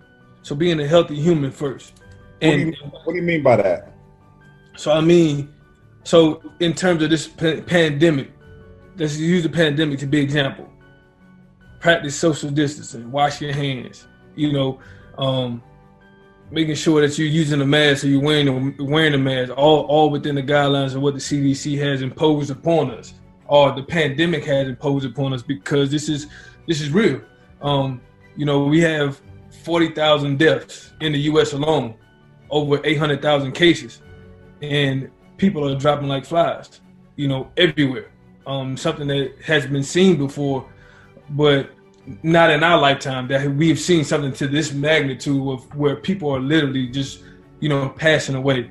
So being a healthy human first, and then along with being a healthy human, pandemic aside, doing the things that your body needs, making the right choices, food, sleep, mindset, movement, recovery, so that you're prepared, you're ready to go for training the next day. And I think those things are paramount to performance, not only as an athlete, but just in daily life and having a great quality of life, just to enjoy life. Building those habits now, those behaviors, those patterns, so that when you're done, because the only guarantee about being anything, a ball player, a champion is not a champion, or a wrestler, a boxer, is that one day you're not going to be one. So what qualities have you put in place? What habits have you built? What patterns, what routines, what disciplines have you contrived over your span of being that are going to sustain you afterwards? Sleep might be the most important. Success happens overnight. And I only say that because we spend a third of our life sleeping. And sleeping is where all your recovery happens. Everything happens. Or it's supposed to. But if you don't get enough sleep, then your body don't have the time it needs to recover, to function properly. What do you tell your college athletes about getting rest? Because they have schoolwork, but they also got unnecessary screen time going on. Absolutely. So how do you coach to that? Because it's different today. So the best you can do is inform them, because you can't make no one do anything. The best we can do as coaches, as parents. Not in the college environment. Well, we in different aspects. So I'm trying to be politically correct. And look, we can't make it much. They can't sit you down and say, Linda, that loaf of bread that we giving you. You know what I'm saying? You want to cut that loaf of bread. Hey, look, we gonna take about 5 slices. Slice out of that because Lisa over here, she says she need to eat too. She hungry. She hungry. Unless because ain't no sense in her feeding you unless you're gonna do some more work. Unless you're gonna produce. Right. Listen, because that's how they talk to you in college when they get ready to cut the scholarship. Exactly. But they don't want to cut it. Oh yeah. They'd rather you be obedient, so they ain't got to make the sacrifice. So they ain't got to make the sacrifice. I mean, and that's what it boils down to, in the long run. You inform them that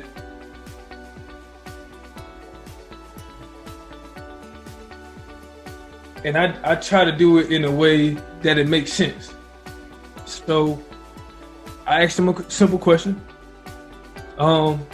If I told you I would give you a performance enhancing drug free that will improve your performance, would you take it? Don't cost you anything. Not illegal. Not a dime out your pocket. Would you take it? Can I increase your one rep max? Can I increase your reaction time? If I told you I can increase your efficiency by 5-6%, would you take it? And most of them say yes. And then I explain to them how sleep is the most important thing that they should be doing. They should be getting all the tangibles based on the research. And I said, y'all remember that performance enhancing drug I was talking about? That's it. That's it. But it's not a magic pill. There's no magic pill because it requires discipline and consistency. All the things that we preach about and we preach to them, it comes back to those same qualities, those same habits, those routines, those disciplines of, can I turn my phone off an hour before I go to sleep? Can I get in the bedtime can I go to sleep at the same time every night? Now let me tell you something. This is so profound, and it speaks to the change that happens with the demographic that we're coaching now. Right. Because in our time it was hard work. And the hard work now is shutting it off, shutting it down, because the quality of sleep that you get when you fall asleep looking at your phone is different from the quality of sleep that you get when you cut your phone off, allow your brain to shut down and then sleep. Because there are two different types of sleep. And let me get this point before you go, Coach. Rufus, I'm gonna tell you this here. I just say shut the device off. And I could give better reasoning like he's doing right now. To be honest with you, I'm also reading a book on sleep right now that I'll talk about after you finish. Mm-hmm. But when I was coming up, son, we watched TV and then TV went off. Yeah. At 2 o'clock, they start playing 3 o'clock, they start playing the Star Spangled Banner. And then the TV go, shh. It'd be a white cloud on the TV. There wasn't no nothing to watch. There was nothing to watch. Right. The whole TV, like all the channels, the only channel that was going on, and he'll tell you this, watch this. The only channel that was going on was the gospel channel. That's it. Miami, it was channel 45. They got prayer all night, and they all night. They call in for your holy water. Call in for your special prayer. And they leave that playing all night in the house sometimes. Some family. My Aunt Ethel did that. That's the only channel that went all night. All the rest of them, that thing cut off, man. And it didn't start back until 5 a.m. or 5 or 6 o'clock in the morning. Yeah. So, man, speak to them being able to shut things off.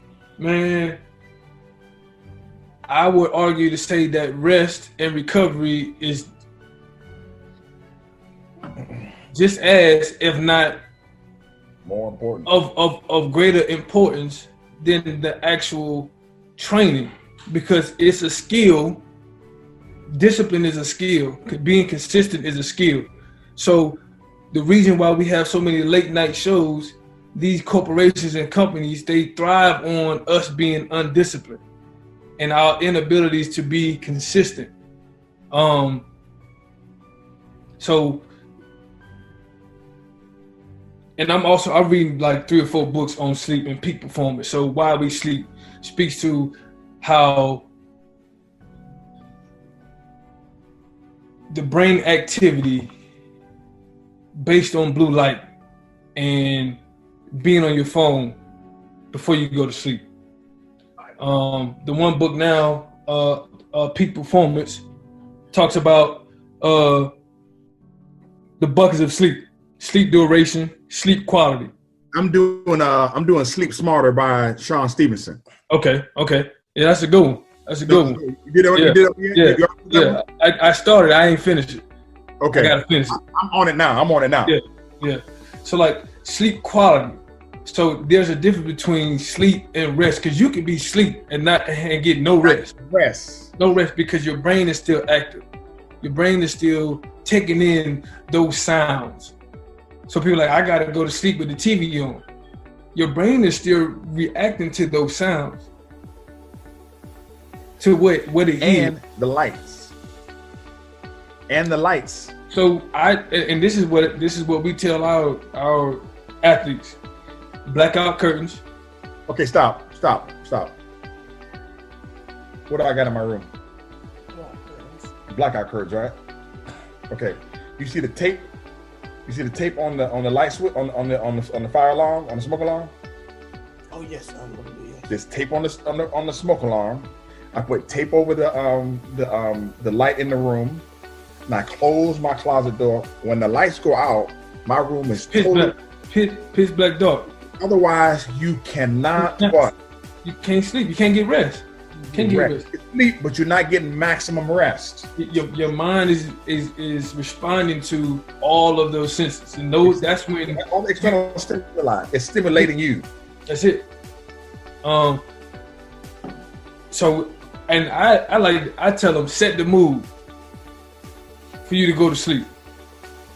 Just like we set the tone for, we call it prep work. You can call it movement. You can call it whatever. Before you know what I'm saying, hype music, whatever you do before some activity, right? You setting the tone for that, for what you're about to do. Wrap you down. You wrap you down. So cool down. So I tell them, set the mood. Get a stretch in. Take a nice hot shower, nice hot bath.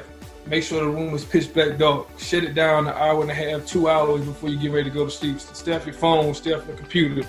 I mean, you're not missing anything. You've been doing the same thing you're doing all day, scrolling up and down your phone.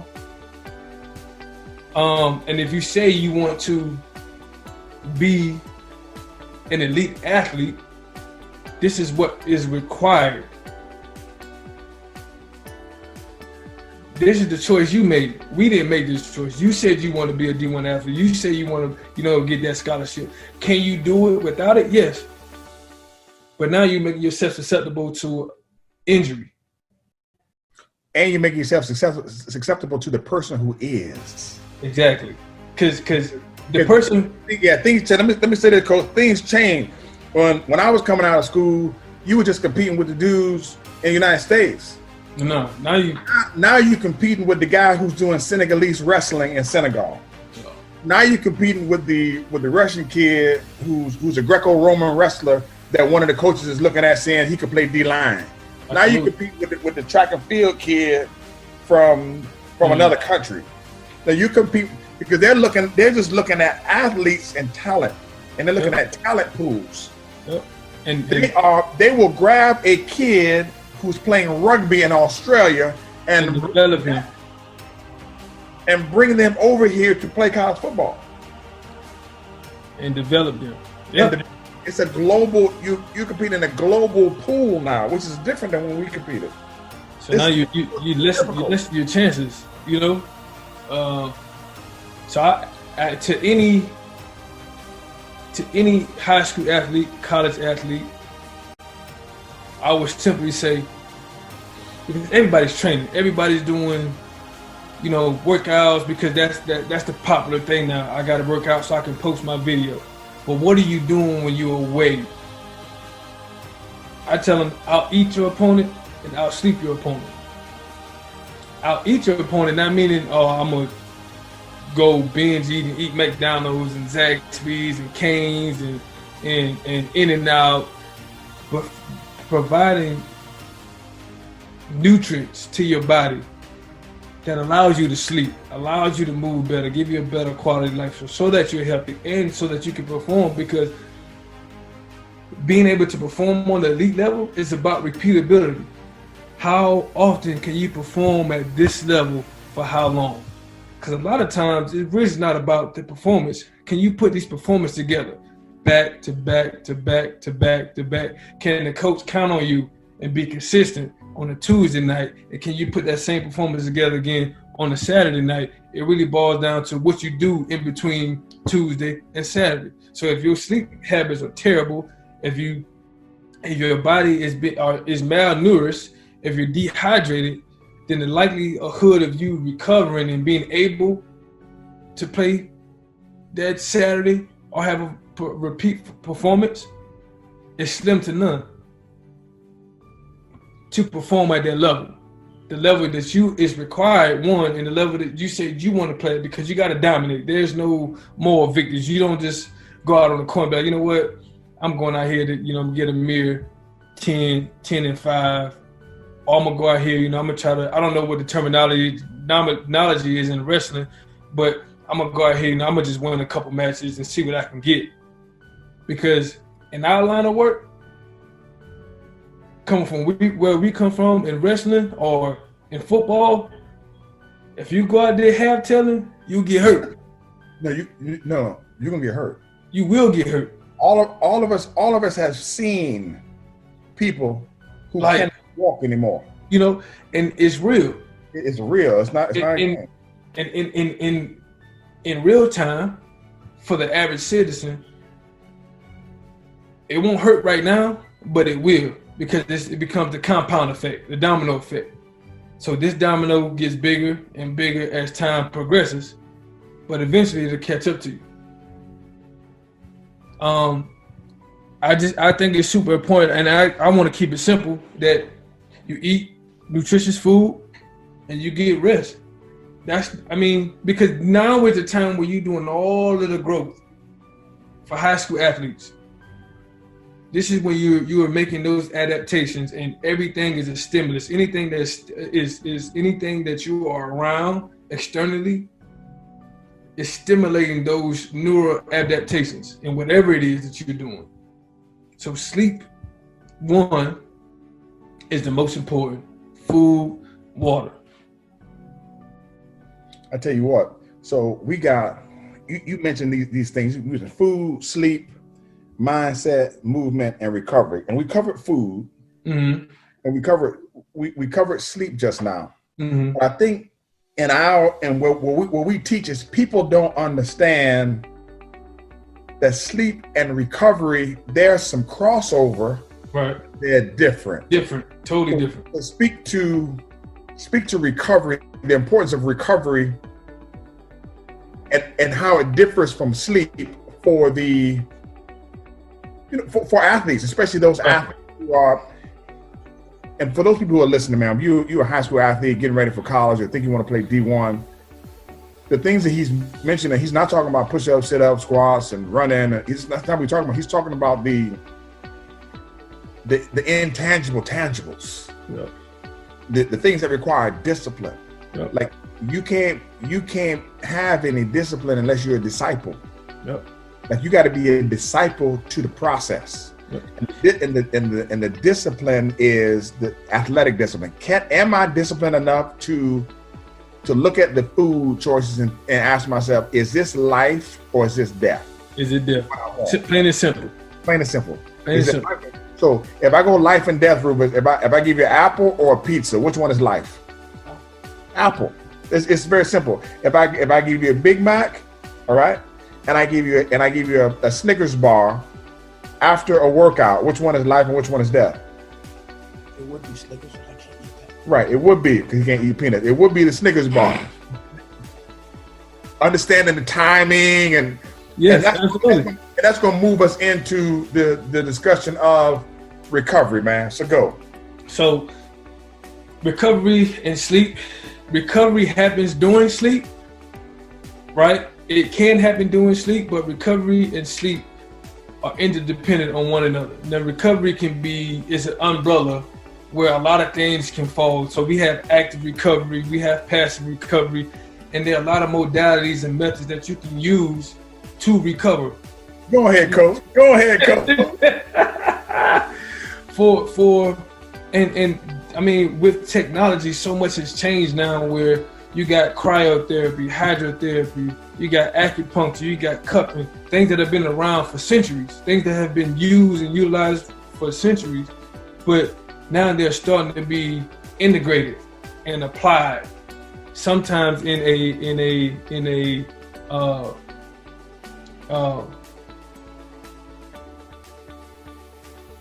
they're applied in a systematic fashion. So some have a formula. If you know what I'm saying, if you do two or more of these modalities, after a workout, then there's an 80% chance that you have a faster recovery rate, which I don't think I really subscribe to, because I understand that psychologically you have to do something that you like. So telling someone to go take an ice bath may put them in their sympathetic more than their parasympathetic nervous system.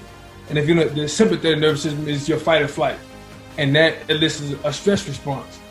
If I want my athlete to relax and calm down, put them in an ice bath is going to elicit the opposite response of what I want. While there are benefits to the ice bath, and I get it, I err on the side of how we are wired. And they may not be ready for that. They may not be ready for that exposure. 18 and 22. They might not want that. They might elicit a better response. And again, inflammation is not always a bad thing. Chronic inflammation is. Your body's going to recover regardless. Your body is wired to recover. Your body is wired to heal itself. We are wired to heal ourselves. So let's say I got an athlete, who doesn't like the cold tub. We don't have another. And it depends on timing. It depends on intensity of training. A lot of variables you got to factor into it. But if it's just practice, yeah, go get in the hot tub. Hot tub is fine. Relax your muscles. I want you to relax. I want you to be as relaxed as possible. This is when you're going to do most of your recovery. Also, then understanding, now you got to replenish your nourishment. This is your nourishment. So this is how you recover. Because I need good blood, good oxygen flow, good blood supply. I need water in order for me to recover. Keeping it simple. Right. I gotta replenish my glycogen storages. I need good minerals, good vitamins, things that allow my body to rebuild itself. Because again, like I said, we are wired to recover. We are wired to heal ourselves. So the food I eat, now, as an athlete, can I get away with McDonald's? Yes, you can get away with McDonald's in your youth. Thank you. In your youth. And that's the thing. That is the difference with. That's the difference with when you're training college athletes or you're training high school athletes. There are things that you can allow. You have to kind of let them. This is a strength and conditioning discussion for people who are interested in doing stuff like that, or if you're interested in being an athlete or strength and conditioning coach. When Coach Pough writes his programs, he starts out with the workout. Yep. When you train people who are over 25 or elite level athletes, I start out with the rest and the recovery first. Got to. I say, what days are you going to take off? Yep. Here are our mandatory massage times, mandatory recovery times. If the person's married, this is your mandatory date night. Yep. What time does your spouse want you free? I start with that landscape and then I fill in. Yep. college athletes, we start with class schedule, which they already have blocked out because they know what the practice schedule is. Yep. And we put in based off of that, and then we work around because physiologically we're dealing with different things. Now, here's what you find, Rufus.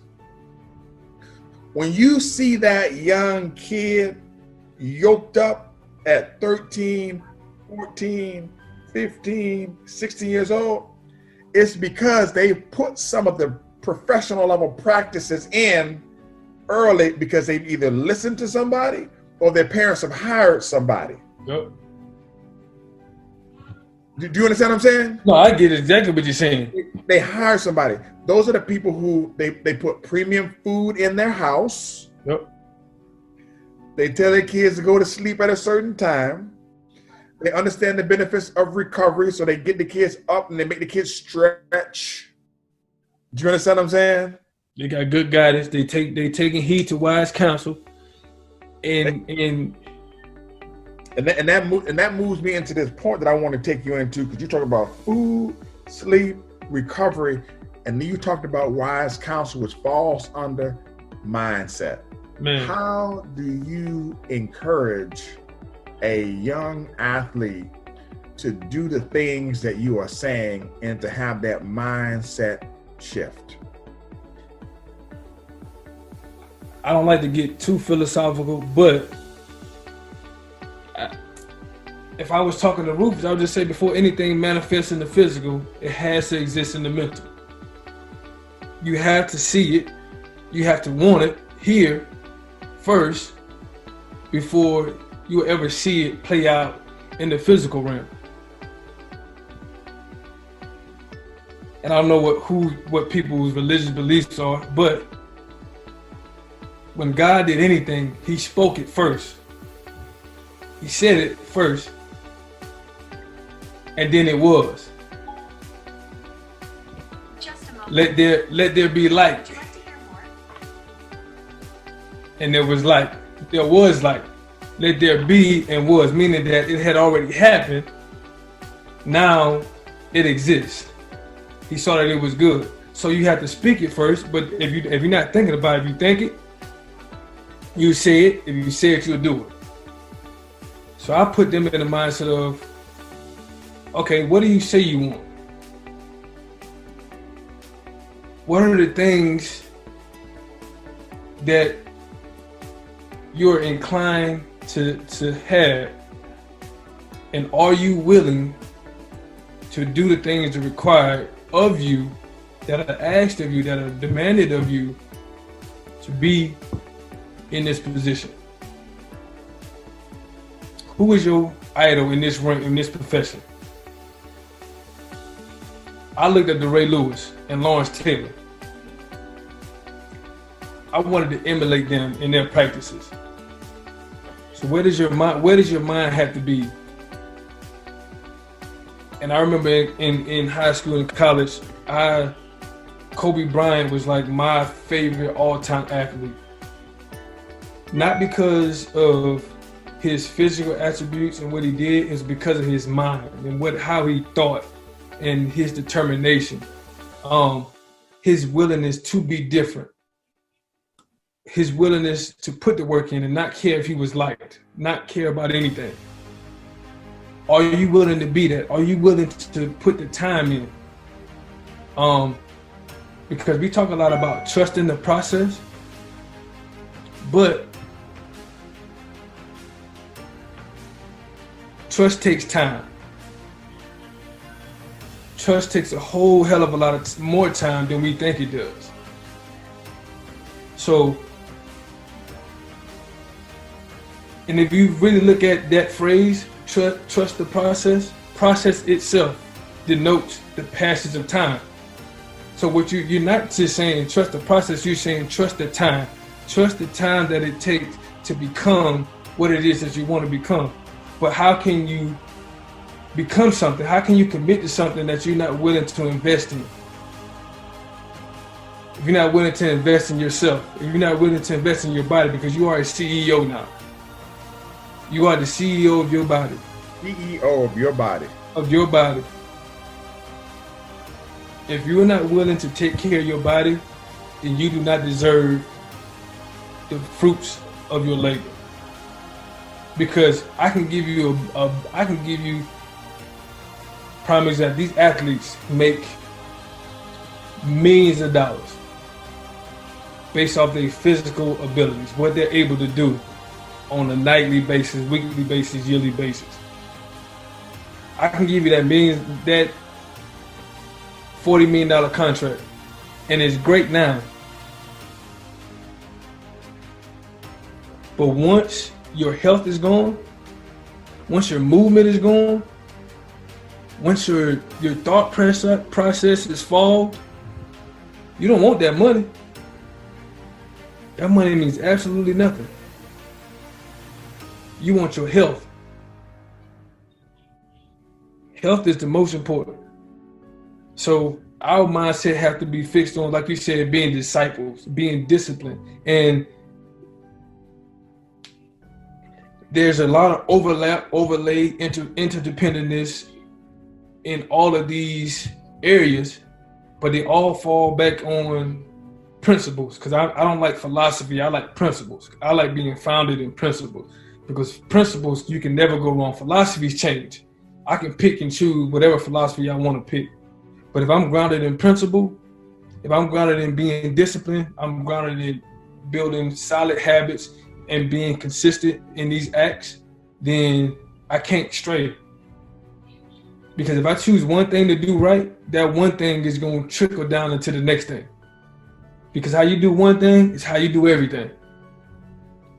Excuse me? How you do one thing is how you do everything. Now, who was talking to you about that the night before last? No, and who else? No. Poppy. And that's when Poppy was slapping the table and getting so upset, all right? Yes. Because it's not about you waking up in the morning, and it's not about you pursuing judo or football or wrestling. It's not about any of that. The thing about it is, it's a skill that you have to learn, because how you do this one thing, it's how you're gonna do everything else. Everything. Now, how you wash those dishes? If you half-ass those dishes, you're gonna half-ass it on the field. You're gonna cut corners. You're gonna cut corners in the math class. You're gonna ride the bike and take the shortcut. Like, because that's who you are until you have when your mind is shit, you need to have a mind shift. Yep. Because when your mind is shit, you will produce shit. When you have a mind shift, you can become the shit. Yep. Do you understand what I'm saying? Yes. Now, here's what I want to say. I'm going to piggyback off of Coach Pough. And you got to the discussion late. He played in the NFL. He's also the strength and conditioning coach, one of the strength and conditioning coaches at the University of Maryland. He also went to Howard University after Daddy. Daddy used to go back and speak to his team. And that motivational speech that I gave at Howard University, the one that's famous, I'm talking about him in there. He was sitting in there. He's a future Howard University Hall of Famer. Played in the All-Star game. He one of the best to ever do it. And I need not tell you what fraternity he's in. Okay, because you already what? No. You already know. Yeah, right. So there's a thing about, we got to say it, believe it, write it, and work it. Mm-hmm. That's what you told me. Mm-hmm. So I got to say it, mm-hmm. because life and death is in the power of the tongue. No, right. I got to believe it, because without faith, nothing ain't gonna work. Nothing ain't gonna work. Right. Without faith works, it's all dead. It's all dead. I got to write it, because you got to write the vision and make it plain. I got to see it, because I still got to see it. I got to see. And then I got to work it, because the faith without the work is dead. Right. So all of these, none of these things can live without these four things. Now, when you look at the word become, Jesus. When you look at the word become, you have to be the thing that's on the way. Jesus. Now, the only way for you to be the thing that's on the way is you need to act like you already have it. And in order for you to act like you already have it, you got to say that you got it. You got to believe that you have it. You got to write down that you have it already. and then you have to work like you have it, and then you will become who you're supposed to be. Yep. And when you do all those things, you change your verbiage, you change how you speak. And in changing how you speak and you change how you think, you change how you interact. So you what I find myself saying is, oh, I gotta go work out. Because when you say I got to go work out, you're putting a negative connotation to it, saying that it's a burden, it's burdensome for me to go work out. Instead of putting in a term of positivity and affirmation, saying I get to go work out. It's a privilege for me to go work out. Because there are young men and women who are starving. There are young men and women who don't have the opportunities that you have. There are young men and women who have transitioned on into another realm. They don't have these opportunities. They don't have these privileges, because it's not a right, it's a privilege. It's a privilege. So you get to go work out. You get to read. You get to eat.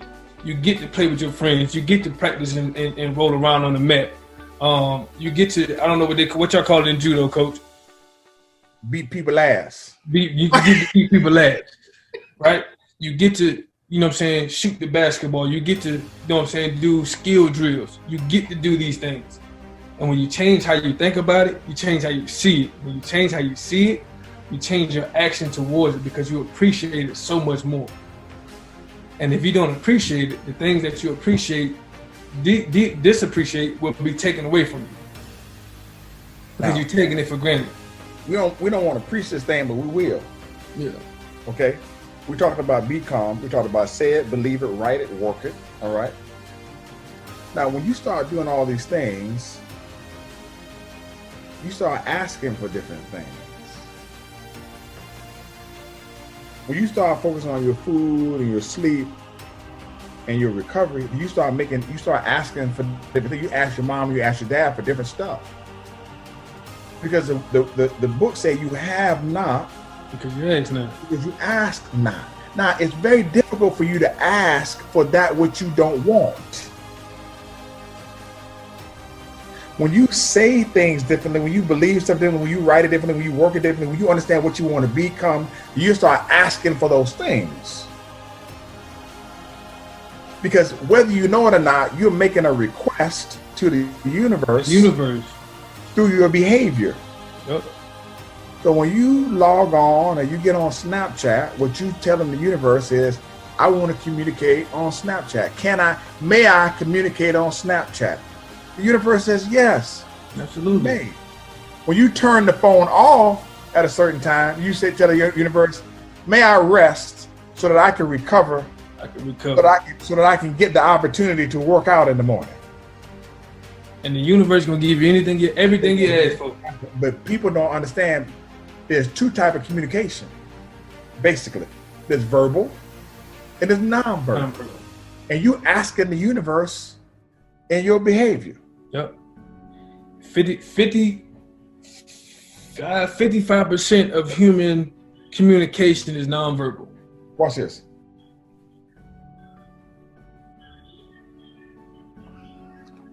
Okay. I didn't say nothing to you, did I? But how do you know I want you to come in? Because of your actions. And we don't trust.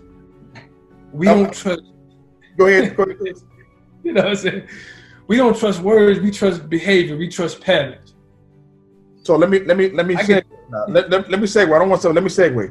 Food, sleep, mindset, recovery, and the last one was movement. Nothing happens until something what? Some move.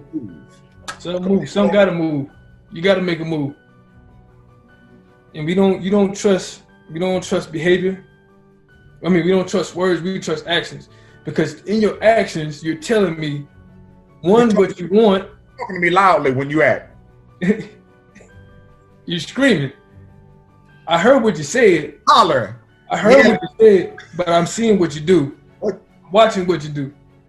So you telling me what you want, but you're also telling me what you value, where your value is. What are you willing to invest? So, high school kids, they constantly trust the process. One, you can't trust the process because you haven't put the time in to the process. You're not willing to invest the time to make the transformative effort, which is not overnight, but it is overnight. Because you're not going to just do one thing today and expect it to happen tomorrow. That's just not how life works. Everything is circular. Everything goes through a process. I don't care how quick it is. I don't care how long it takes. But one thing I can assure you is the process is going to determine the outcome, the result at the end. The process determines the product. Man, listen, Coach, I know I saw you looking at your watch, and I know we got to. No, I'm good. No, somebody sent me a notification. I'm good. I got time. That's good for me too. But listen, we covered food, sleep, mindset, movement, recovery, and you change something that I do now, because I'm older than you are, man. So some of my tools and skills are rooted in a demographic that doesn't exist anymore. Right. Which is why I say there's things that you teach me. Right. So I'm old school. I'm getting up talking, I'm Hulk Hogan, say your prayers, eat your vitamins. You understand what I'm saying? Right. Bang in the weight room. Right. Which is what I want to say. It's on the strength and conditioning side, it's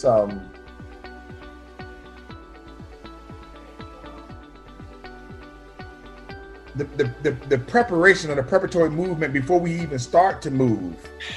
What we need to do before we even start to train, or before I can even have those conversations of, hey man, the road is free, put your shoes on, go outside for a run. Where they are now, they need to have the discussion of food, sleep, mindset, movement, recovery. Yep. Larry, can you turn your phone off and go to sleep on time? Can you go to sleep on time? Can you make better decisions with your food? Yep. Can you get some more movement in during the day? Yep. Can you focus on your recovery? Yep. I don't know what recovery is. You Google every damn thing else. Yep. Can you work on your mindset? Now, Yep. watch this in.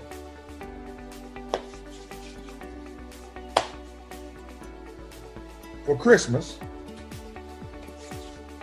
now you know why. I bought you a what? Sandbag. No, not only that. I bought you an alarm what? Clock. Watch out. Cause you didn't. I know you done had this discussion with your athletes who all said, I use my phone for an alarm. Watch now. When I buy you an alarm clock, $10, you don't really understand the value of it. I take notes when you're talking to me. When you're talking to an expert, take notes. All right. You taking no expert? You said what? I said I ain't no expert. Listen, you an expert in your space. Oh man. Let me tell you something. Appreciate you. Listen, to a 5-year-old, you're an expert on how to tie shoes. That's right. You don't need to be no PhD in shoe tying to teach somebody how to tie their shoes. That's right. Have you been to the NFL? I have. You want to go? Yes. Have you played D1 football? I have. Do you want to go? Yes. Were you all conference? Yes, sir. You want to be all conference? Yes. Were you all state? Yes, sir. You want to be all state? Yes. You got a scholarship? Yes, sir. You want a scholarship? Yes. He's a goddamn expert. So listen, for this right here, you understand what I'm saying? Right. So this right here, okay? That's a trap. We say It's a trap. It's the trap house. It's a trap house. It's the trap house, man. Yeah, hey. Now I'm telling you right now, what them cars they got? Them hot cars where they leave the door unlocked and they leave the key in the ignition and people go get them joints and the door lock on them. Lock on them. It's a trap. It's a trap. Now, it's a good tool. Now here's the problem with this. Okay, here's the problem. If you know how to use it. Here's the problem with this. This here, how much does the iPhone cost, Rufus? $800. Between $800 and $1,200. Yep. Will you please, Keith Pough, tell me what toy you had growing up that cost, $800, $1,200? I ain't had none. These children walk around with an $800, $1,200 toy. Some of them say, "Oh, mine ain't number 600." I ain't had that toy that was $600. I had $600, $800, $200. Now this, that, and this. And you're not gonna sit there and lie. Have you ever been on Google Scholar? No. You ever been on Google? Yeah. Okay, so Google Scholar is where you find the answers to your questions. See, Google ain't got no answers for you. Google Scholar got the answers.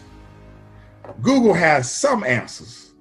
Google Scholar has the answer. The answer.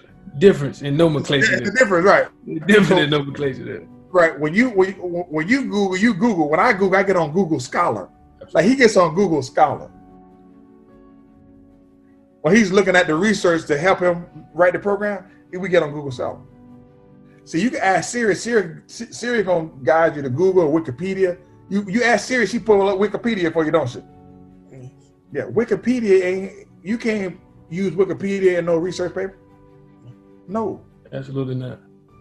there's a way that you could use this, man. This for movement. This has apps on it where you can chart your steps. You can this map my walk, map my run, movement apps for food, calorie counters, Fitbit, Fat Secret apps for recovery. They got recovery. Yeah. They got stretching app where you can stretch your whole. You got sleep apps. They got Sleep quality. They got for mindset. You can pull up YouTube. Look at some good mindset. Did your daddy buy you some mindset CDs? Did you listen to them? No. Did you listen to them? No. Okay, so here's what I'm saying. That it's not bad. I'm not getting on you. I just want you to understand that every world-class athlete, you talked to Coach Pep Hamilton too, you met Jimmy Johnson, Super Bowl champ, also a bruh. Every person I put you in front of, they giving you some tips on what you need to do. Poppy just slap you in the head, don't he? Yes. Right, because that Poppy old school, so he Poppy believes that's neurological recalibration. You need to get you right. Poppy just gonna slap the shit out you. He ain't got time for all this here. He not talking Okay. Yeah. recovery He told you movement. I'm gonna tell you one time. One time, and after that, he gonna ask you, "Did you get up in the?" And that's exactly what he do, right? Right, because he don't have time for all that. See, the new wave, I talk more, and he talk more than I do now, and he got to talk to the people differently. And y'all be like, somebody sent me an article that some coach got fired because they said she was emotionally abusive. Oh yeah. I don't know how they do it these days. Listen, I don't coach to I don't coach to Olympic level athletes no more, right? I stopped. I stopped. Yeah. I stopped because They soft these days, boy. Soft and wet tissue. listen, I'm talking about Different. it's very different. Different.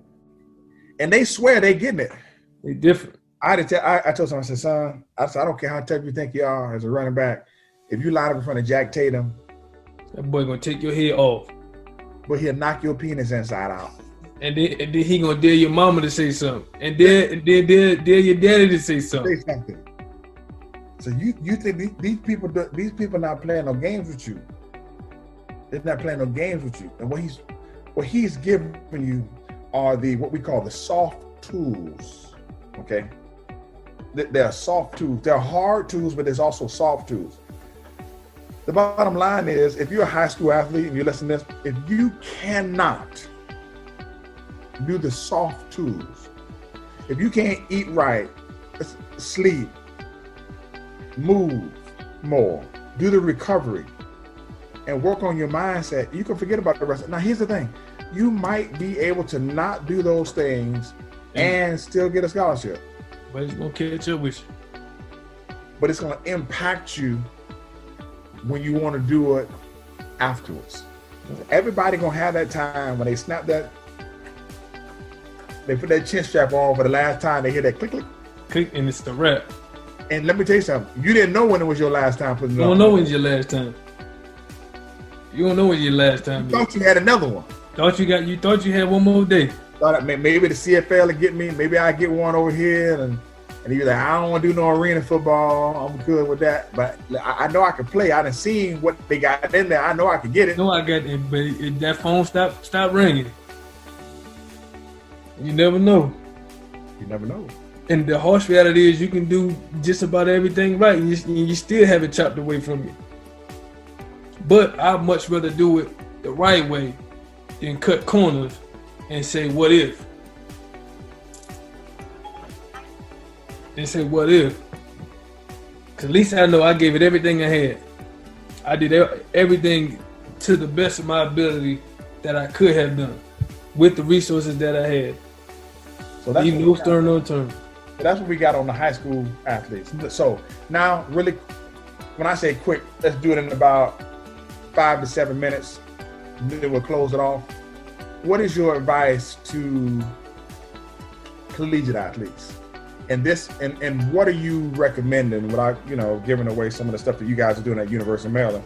What are you doing right now in this COVID-19 situation to make sure that your athletes arrive on campus in the fall, no matter when that date is, in shape and ready to work? Can we pause real quick so I can use the restroom? Yes, sir. So what you got, man, on the for some advice for the collegiate athletes, man, the college athletes going through this particular coronavirus situation, and you're trying to make sure that your team or that you need to make sure that your teams, your athletes are ready to go, man, in the fall. What advice can you give some of the some of the kids out there? And they always tell us when I was coaching college, I always tell them, man, don't call these people kids, they're young adults. Yeah, young adults, right? They tell you that too, right? They tell you that too. Put the right term on it. Yeah, they put it, but they kids though. They kids. They still trying to figure out life out. Shit, we still trying to figure life out. I would simply say to them, one is your mindset mentality. Be where you are now and do the best that you have, because if you don't take care of yourself mentally, then physically, emotionally, you're not even going to be ready nor prepared to come back and return to any kind of performance or play, because you're going to be so out of whack. And I think for the most part, we've done a great job in this world, in this society, of compartmentalizing things and putting them in as far as how the body operates, when everything is interconnected and all they're interchangeable and how in the inner working. So if I'm not ready mentally, I'm not emotionally, this has an effect on my body physically. So your mind got to be right first. Now I would just start with the mind. I'm telling them to be where you are, do the best that you have and what you have, because everybody's situation is different. And there's an old story about a kid who didn't eat in elementary or middle school, who didn't eat, who slept on the hard floor, who was wearing the same clothes for 7 days, but the teacher is yelling at him for not having a pencil. That kid don't care about that pencil. This kid is hungry. This kid is emotionally distressed. This kid needs shelter, right? This kid cares nothing about a pencil. So I try to connect with them as a human first. What do you need? How can I help you? Because people they don't care how much you know until they know how much you care. So if I care first, they're more apt and more willing to share their story with me, and they're more willing to dive in and to do, the program that I've prescribed for them. So I try to tap in with them emotionally. And I also, try not to blow their phone up, because I know most athletes, they have a ton of coaches reaching out to them. I want to give them the benefit of the doubt and give them the best tools available to say, look, this is what you need to do, because this is what you said you wanted to go. Now I trust you. I want to put the onus on you, because this is what we've been able to do in the past. But I've shared with them, look, now is the time where you get the butter from the duck. Because it's easy to do it when you got gyms open, you have the resources. are you willing to put that same effort and energy in when you don't have? Can you do it with less? Are you willing to load up that suitcase and do those squats? Are you willing, you know what I'm saying, to hit the road? The road is free. Find you a hill. Are you willing to do those step-ups on the stairs? Are you willing to do those push-ups? Are you willing? This is where your HBCU experience comes into play. Comes into hand because we used to doing more with less. We've always operated from a deficit. So to you, this is business as usual. You like, hey, I haven't had it anyway, so I still got to do it. For the, you know what I'm saying, for a lot of athletes, this is a change of pace, especially across the BCS, championship division, championship levels. You don't have those high-tech facilities now. You don't have all that technology. You got to get back to brass tacks. You got to get back to the fundamentals. And this is the basis of our training, is keep it simple. Keep it simple. We just going to change different variations throughout the progression, but we're going to keep it simple. Because now everything that we do in our program, you can do at home. Everything. There's nothing that you can't do in our weight room that you can't do at home. You just may not have the tools readily available and accessible to you that we have in our weight room. Might have a different way to load yourself, but you can do the same things at home. Now it comes down to, are you disciplined? Are you willing to develop the habits and the routines to put yourself in the best position possible when this is all over? And it starts with your mental. So I start with the mental. I lay on, you know what I'm saying, being disciplined in the programming that I rolled out for them, which is, it's not much. And any strength coach can tell you there's nothing sexy about this program. There's nothing sexy about most programs. Most successful programs. 6 exercises, a couple supplementals, and let's go to work. That's it. Let's go to work. Is nothing sexy about, you know, the most effective strength and conditioning programs. Like that IG stuff, it looks great on camera. It looks good. It's cool. But that's not what wins ball games. That's not what makes you a better athlete. That's not what gets you stronger. That's not what allows your body to perform at a high level. Most of those things are arbitrary, and they are so left field at best. And I'm gonna be honest with you. Some of it is just straight bullshit, to be honest with you. Let me tell you something. Yeah. People ask me about, yeah, but what about movement? What about specificity training? I say,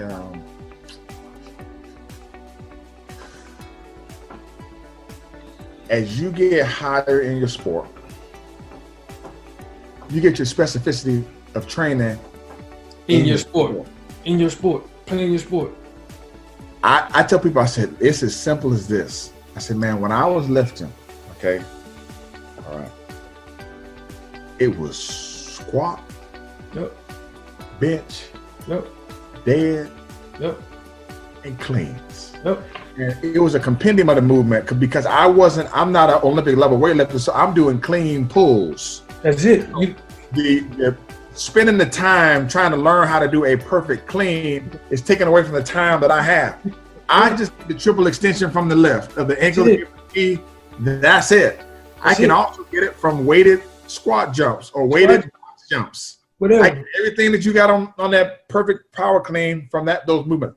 I'm just trying to suck the most out of the movement possible for. That's it. That's all you need for collegiate athletes. That's it. When you start dealing with professional athletes, you got to pull a little bit neurologically for them because they need to. Now, how can I maximize what Usain Bolt has without hurting him? So I can't make Usain Bolt squat 600 pounds, even if he could do it, because I don't want the wear and tear on the hip. So what do? I put Usain Bolt on a single leg. That's it. You work lateral. Single leg squats with weight to work on intramuscular coordination, neuromuscular adaptation. So when you get to that end, you got to start doing things a little bit different based on the athlete that you're working with. And the demands of the sport. But in that 14 years old to 22 years old, listen to me very carefully. You need to be doing the fundamentals. You need to be doing it. Listen, you need to be able to squat. That's it. You need to be able to push. You need to be able to pull. And this is what I tell them. And I look at it this way: squat, lunge, press, pull, carry. I would, and if you look at any solid program, and a little bit of rotation, rotation. If you look at any solid program, there's multiple exercises with 1 or 2, 3 of those components. Correct. There's a squat pattern, there's a lunge, there's a press, there's a pull, there's a carry, there's rotation. I don't care how you get it, but you're doing one of those. You're doing a couple of those things in every program. Correct. So between 14 and 22, you need to be able to squat bilaterally. You need to be able to lunge. You need to be able to do some push-ups. Now, what you can do is what we call tweakology, is we just change the variation, change the angle. We just change the tempo, change the intensity, cut down the rest time. Change the load. Speak up the volume. Peak up the volume. So, Monday might be a moderate day. Wednesday will be a high neural day. So that'll be an intense day. We talking about we going hard in the paint. And then Friday, we going for our central governor. We trying to tap out. Now, given what we have, the tools that you have might not be available, but the methods are always there. You always got the methods. Always got the methods. So if you and there's no secret. That's all we doing here. We gonna squat, we gonna push, we gonna pull, and we just gonna find different ways to do it. Right. Just gonna find different ways to do it. And going into the summer, and I'm glad you touched on that, the expression of power, because Olympic weightlifting is exactly what that is. Olympic. There are people who train. There are people who train their entire lives to perfect these techniques. If you are proficient in teaching those techniques, kudos to you. If your athletes have the mobility, if they have the proficiency in those movements, more power to you. But that takes a great deal of teaching, and you have to be a technician at time. A lot of what we don't have is time when we have 20, 40, 60 athletes. So what are we going, and this is, what's the end goal? What are we spending the bulk of our time on? Here's what people don't realize. When Coach Pough sits down and makes a program, or I make a program, there's what we call a chronological landscape that we're working with. So from now until the season ends with that athlete, that calendar is already set. Already set. What we put in there is based upon the time that we have. Well, I can't, sometimes you got 16 weeks, sometimes 24 weeks, sometimes 40 weeks. Depending on the sport. Yep. Depending on the sport. I can't spend my time using 3 and 4 and 5 weight room sessions teaching you how to power clean. Nope. Nor can I spend the volume of work on teaching you how to power clean and making you sometimes you can. Yep. So once they've mastered some other stuff, or if you have somebody who's going to spend their time to do it, or some parents did it for their kids early, which they do. Some people got means, they learned early. But most of the time, I say, what does this lift provide, and what do I need? What do I need from it?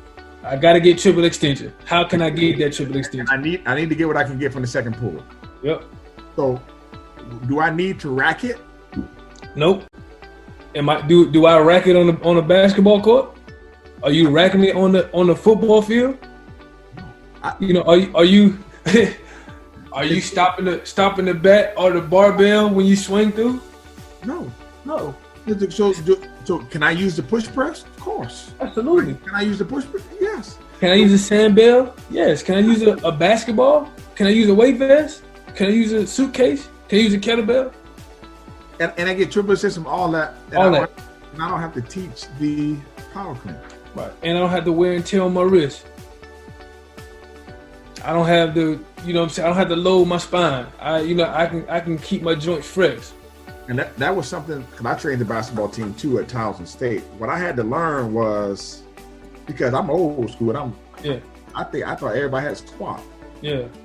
Man, basketball players, some of them cannot squat. You'll be surprised. Yeah, you'll be surprised. Right, anatomically, they're just they're 6'8", they got long femurs, long torsos. Yeah, it's they can squat to warm up. They can use the stick and do the overhead squats for the whole body work. But you load them up, you got to put them on the leg press, buddy. Unless you want to get fired. Unless you don't like your job. Because when they come to practice and they talk about my back hurt, they don't want to hear nothing about the back's a muscle too. You get over it. Listen, let me tell you something. I can't move. Listen. I can't move. Listen, we know they need sets of 20 and sometimes 30s. You better get in people sets of 8 and sets of 6. Get them strong and let them play. Exactly. If you mess around and mess up that coach's opportunity for practice, they're going to let you go. Oh, yeah. It depends on the demand of the sport, man. You got to understand that. And that's why it's that principle, because the philosophy for the longest has been, you got to clean, you got to snatch, you got to squat. You know what I'm saying? You got to do you got to do heavy deads, when most of your athletes that come in, they have no experience with the weight room whatsoever. So any stimuli you apply to them, they're gonna adapt. They're gonna adapt. I could put them on the general prep, and they're going to have some hypertrophy, because that's the adaptation. They're in the peak of neuroadaptation. So understanding your athlete. If you understand your athlete, understand the body type, understand what you're working with, understand the demands of the sport, you have a better idea of where you need to go with your program.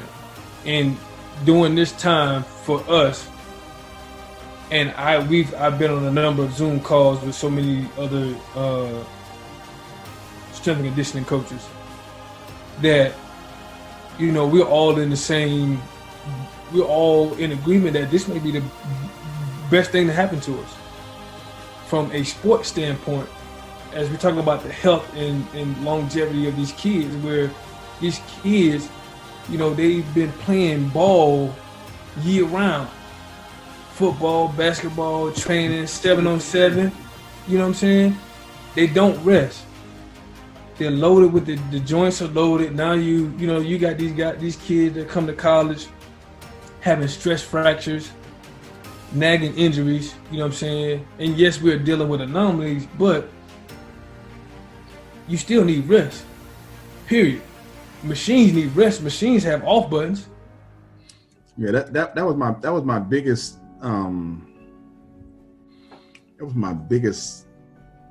gripe with college coaches, because I've coached high school athletes. Mm-hmm. I've also coached at the collegiate level, and then I coach at the professional level, and they're different. Yeah, all of it different. Yeah, I watch college coaches do things that are, I say, morally and ethically irresponsible. Meaning, yes, you can push that college athlete hard as hell, and you can bench press them to death, and don't do any pulling movements, so don't balance anything out, don't do any rotator cuff movement, and they'll be super strong. But when they're done playing for you, their bodies are shit. Terrible. I think you have a responsibility to take care of this person in their later years. Meaning, help the human first. Yes, help the human first, because they're not going to always play for you. Most college athletes are done in 4 to 5. Period.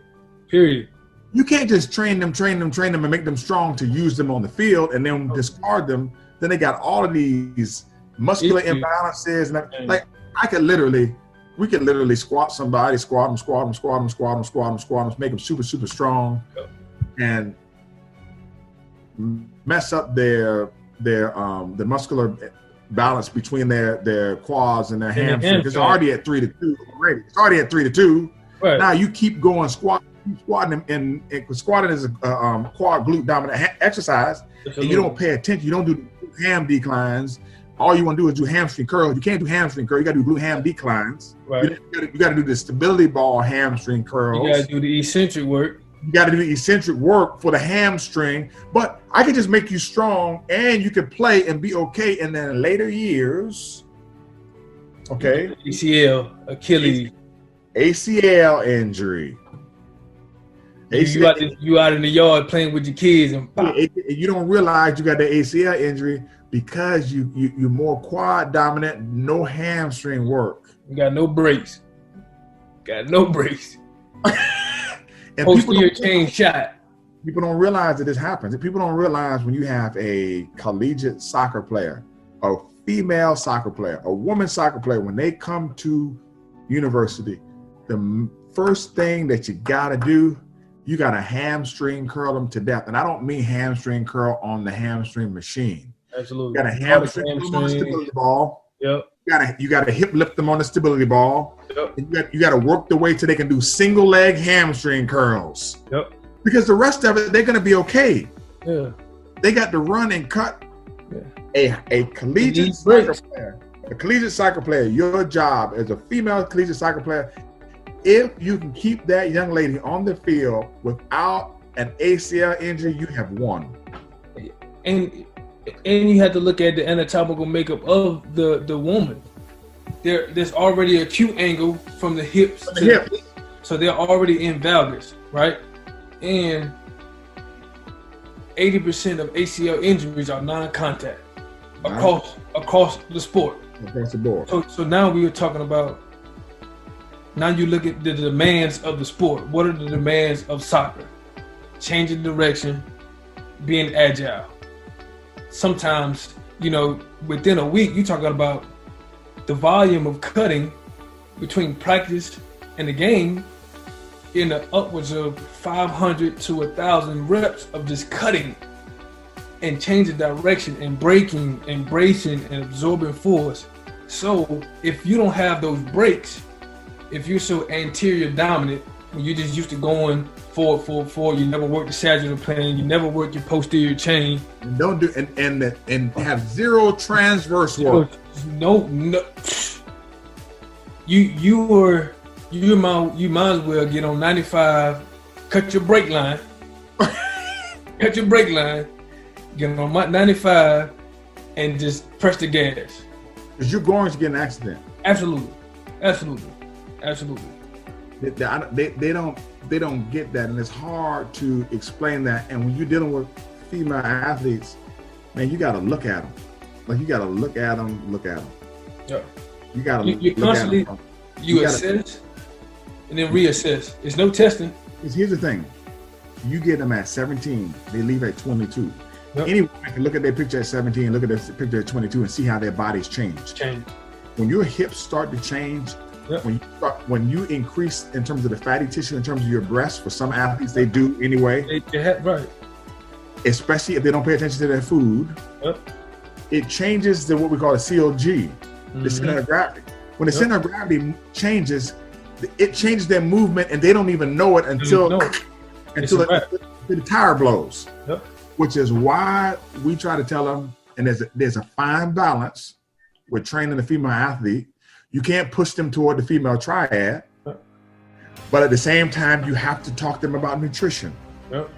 You can't body shame, but at the same time, you got to talk to. You have to talk to them about food. Yeah. You can't tell them what they should eat, right? But you have to give them guidelines on quality nutritional practices, and it's so different because if they don't follow. What you do in the weight room changes them. Everything, neurologically, hormonally, and people underestimate. Again, I might sound like a broken record, man. I can spend hours on this. Just like the importance of sleep and your mind and the hormonal responses it elicits neurologically when you don't sleep, or when you feed it the wrong foods, or when you're not getting proper movement. And we're all hormonal. I don't care what nobody says. We all are emotional beings. Right. And our responses are wired or, triggered by our hormones and the neurotransmitters that, send signals from here to there. And if one that's doing this, then another hormone or another neurotransmitter got to do this for that. Now your body's haywire. Now you got a shitstorm, to be honest with you. So understanding what makes them tick and when and if this is the right time for that, because now you also got to deal with women in their menstrual cycle, weight fluctuations. I don't know how it's done on the university level. I know on the professional level, I will get blood work. Mm-hmm. I don't know if you guys do blood work at the university. I don't think. That's more. I don't think you can right now. Right. I don't care right now. Yeah, that's more for. It's private. Yeah, it's private. So it had to be a doctor. Yeah. We do blood work, and I don't know if you have this discussion with another. I have to sit down and talk to a woman about when her menstruation cycle is. You have to. Yeah. It's very difficult, and you got to put it on the calendar. Right. And work their program around it, and the coach needs to know too, because there is a time period where the propensity towards ACL injuries increases because based upon hormonal release, everything, not the joints, but the tendons, ligaments get more lax. Yep, because of hormonal release, because it's trying to prepare their bodies for some different things. This happens monthly. And if you have so important, man. If you have different requirements of them in the weight room, and they still got another practice in the evening, and they're fatigued under this relaxed state, and they're not neurologically heightened as much as they need to be because they haven't slept, they haven't been recovering, and then you didn't back down on the volume, boom, it becomes a perfect storm. So now you're talking about factors. It wasn't just in, when we look at injury, we like to pinpoint injury as that event, as this is what caused that. No, but you don't take into the account that they just practiced 3 hours yesterday, the day before that, they got 2 hours of sleep, had an exam, woke up with their boyfriend, right? They beefing with moms at home. Then you don't have enough money to eat. When you do eat, you eat garbage because now you're craving these foods that lack nutrients, right? So you just piling junk on top of junk on top of junk. Now you should create more cortisol. So now you're highly stressed. Now you in your sympathetic when I need you to be in your parasympathetic. So the volume that I give you really doesn't matter because now you're still stressed. You and your body perceives this as stress. Now you're in a chronic state of inflammation, so you're not recovering. Then you go out here and, this person rolled their ankle or, they pulled a hamstring. Man, it's more to it than that. It's so deep. It's so deep, man. I try to tell people, don't blame the game on the kicker. Oh no, it was the 3rd and 7 that you let them pick up. Exactly. At the end of the second quarter, that cost. Everybody's stressed. And now you want to put on the kicker, right? All you do is kick. Well, all you do is tackle. That's it. You don't miss 5 of those. But he missed one kick, and he missed one kick. Right. All hell that broke loose. Oh man, look here. He got death threats. He can't ride back on the bus. He can't get on the bus. He can't get on the bus. But they won't let him get on the bus. Oh man. But it's deeper. It's deeper than what people think it is, and I think we have to understand it. And it's been a privilege and a pleasure to work with women athletes on this level because you get a different appreciation, respect, and understanding of the demands of what's required of women, and just women in sport, and then women in life in general. You know, I already think highly of women to begin with because of what they have to endure just being a woman, first and foremost. But to see them thrive in these different spaces on different platforms when in this time and era, and then being able to work with them, you know, firsthand and closely, you understand that they really are the shit. Right. You did. They got a lot more shit to deal with athletically than men do. And we do. Right. Like, why? And it's people like what? Well, I'm not getting into that discussion right now because that's a whole nother podcast. I about to say, yeah, you trying. Right. No, but it's just that they are different. If you think that men and women are different, are the same in terms of the training process. Yeah. Absolutely. No. Now, here's the thing. At the professional level, they get more similar. Yeah, more similar. Yeah. There are reasons for that we're not going to talk about. Okay. Right. Basically, they become more masculine. Right. The hormone change. Right. It's right. You're dealing with athletes that low body fat. Yep. High lean muscle tissue. Yep. Different. Higher levels of testosterone. We all have testosterone. They have higher levels of testosterone. I like you said they have high levels, right? Exactly. You have higher levels of testosterone compared to the average woman. Compared to the average woman. They look like no, they don't look like a man because it's something that makes a man look like a man. Right. They look like what they need to look like to do what they need to do. Job. Yep. And if they don't look like that, they can't do their job. They can't do their job. So don't worry about how you look. Yep. Worry about how you do your job. Because you don't worry about how you look when you get dressed for work. Absolutely. Just put on what you need to put on so you can go do your job. That's it.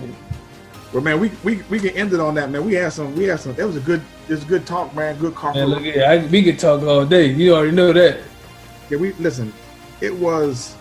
It was good, man. We talked about HBCU, just to cover it again. We talked about your dad's influence, talked about work ethic, bathing yourself in the sport, being a ball boy.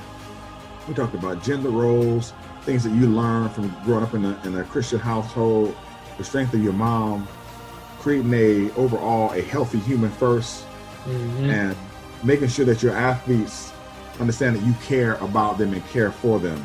Absolutely. And doing what we call KLT, know, like, and trust. Your athletes need to know you. They need to like you. They need to trust. Absolutely. And you're talking about trust being in and of itself, being a process. And if you want them to trust the process, they got to first trust you. Then we talked about the important things, really for anybody, people who are what we call Gen Pop athletes, but more specifically, what we need to talk to or speak to. Coach Pough talked about that upcoming high school athletes, before they jump into the physical side and just start thinking about lifting and running and everything else, pay attention to the gas that they put in their own personal car, which is their food.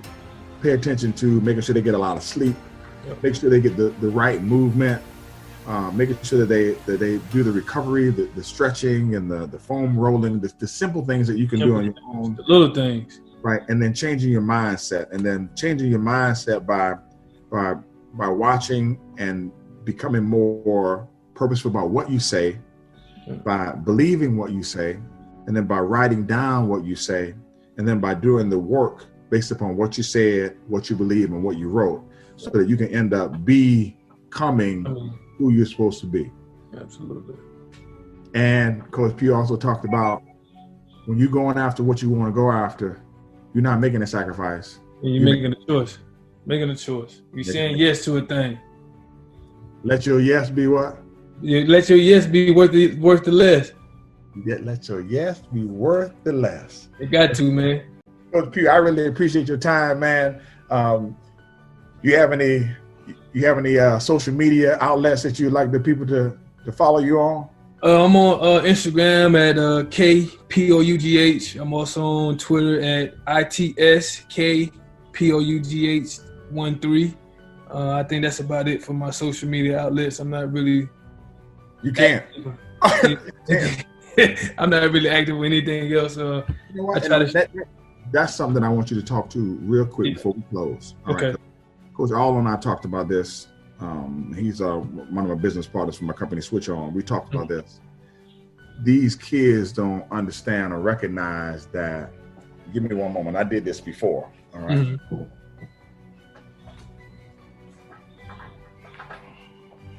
This is called My Social Book. All right. Mm-hmm. Now, this goes from January 1st, 2014 to April 25th, 2015. This is every post that I made on Facebook.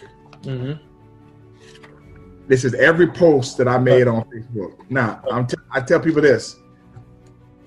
NFL clubs that are getting ready to spend $1 million on you, they will pay somebody to go through every a couple $100 to look at every social media post that you made ever. I take it a step farther than that. When you release something into the universe, cyber universe, it goes into a central repository. So when you delete it, it's never deleted. Never deleted. You may have deleted it for that moment, but once you press send, it is gone, and someone can retrieve it at any point in time, anytime.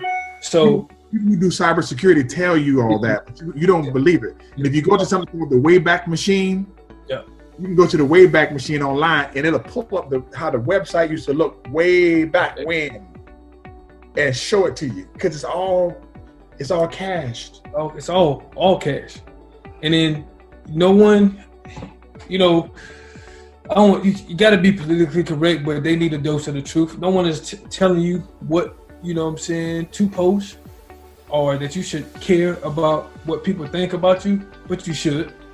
You should care about how you are perceived, because someone's perception of you becomes their reality.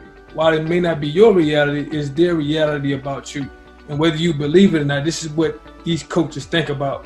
And what you post is how you are being perceived, but not only how you are being perceived, but it's your perception about your reality as well. And this is what you value. So if I'm creating a culture, I'm looking for someone who is high character. And if I see some things that are contradictory towards what I believe, then I'm gonna be hesitant to accept you. Now, if I do accept you, or just not choose you at all. No, at all. Not choose you at all. I say you might post something that might be fine for you to still get recruited by William and Mary.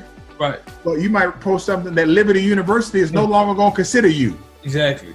Because that's not in line with what they believe. What they believe, right? And you just be. Be mindful of the things that you post. Be mindful of what you say. And if it's something that you strongly believe, if it's morally and ethically correct, then by all means go with it. But also, some things don't need to be said or posted on the internet. And let me tell you what Coach Pough is also letting you know.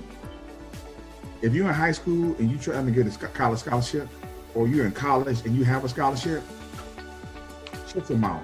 Be quiet, please. Please and thank you. Politically, shut your mouth. Absolutely. Okay, because you will lose your job. Right. Or the opportunity to do your job. Right. Shut your mouth.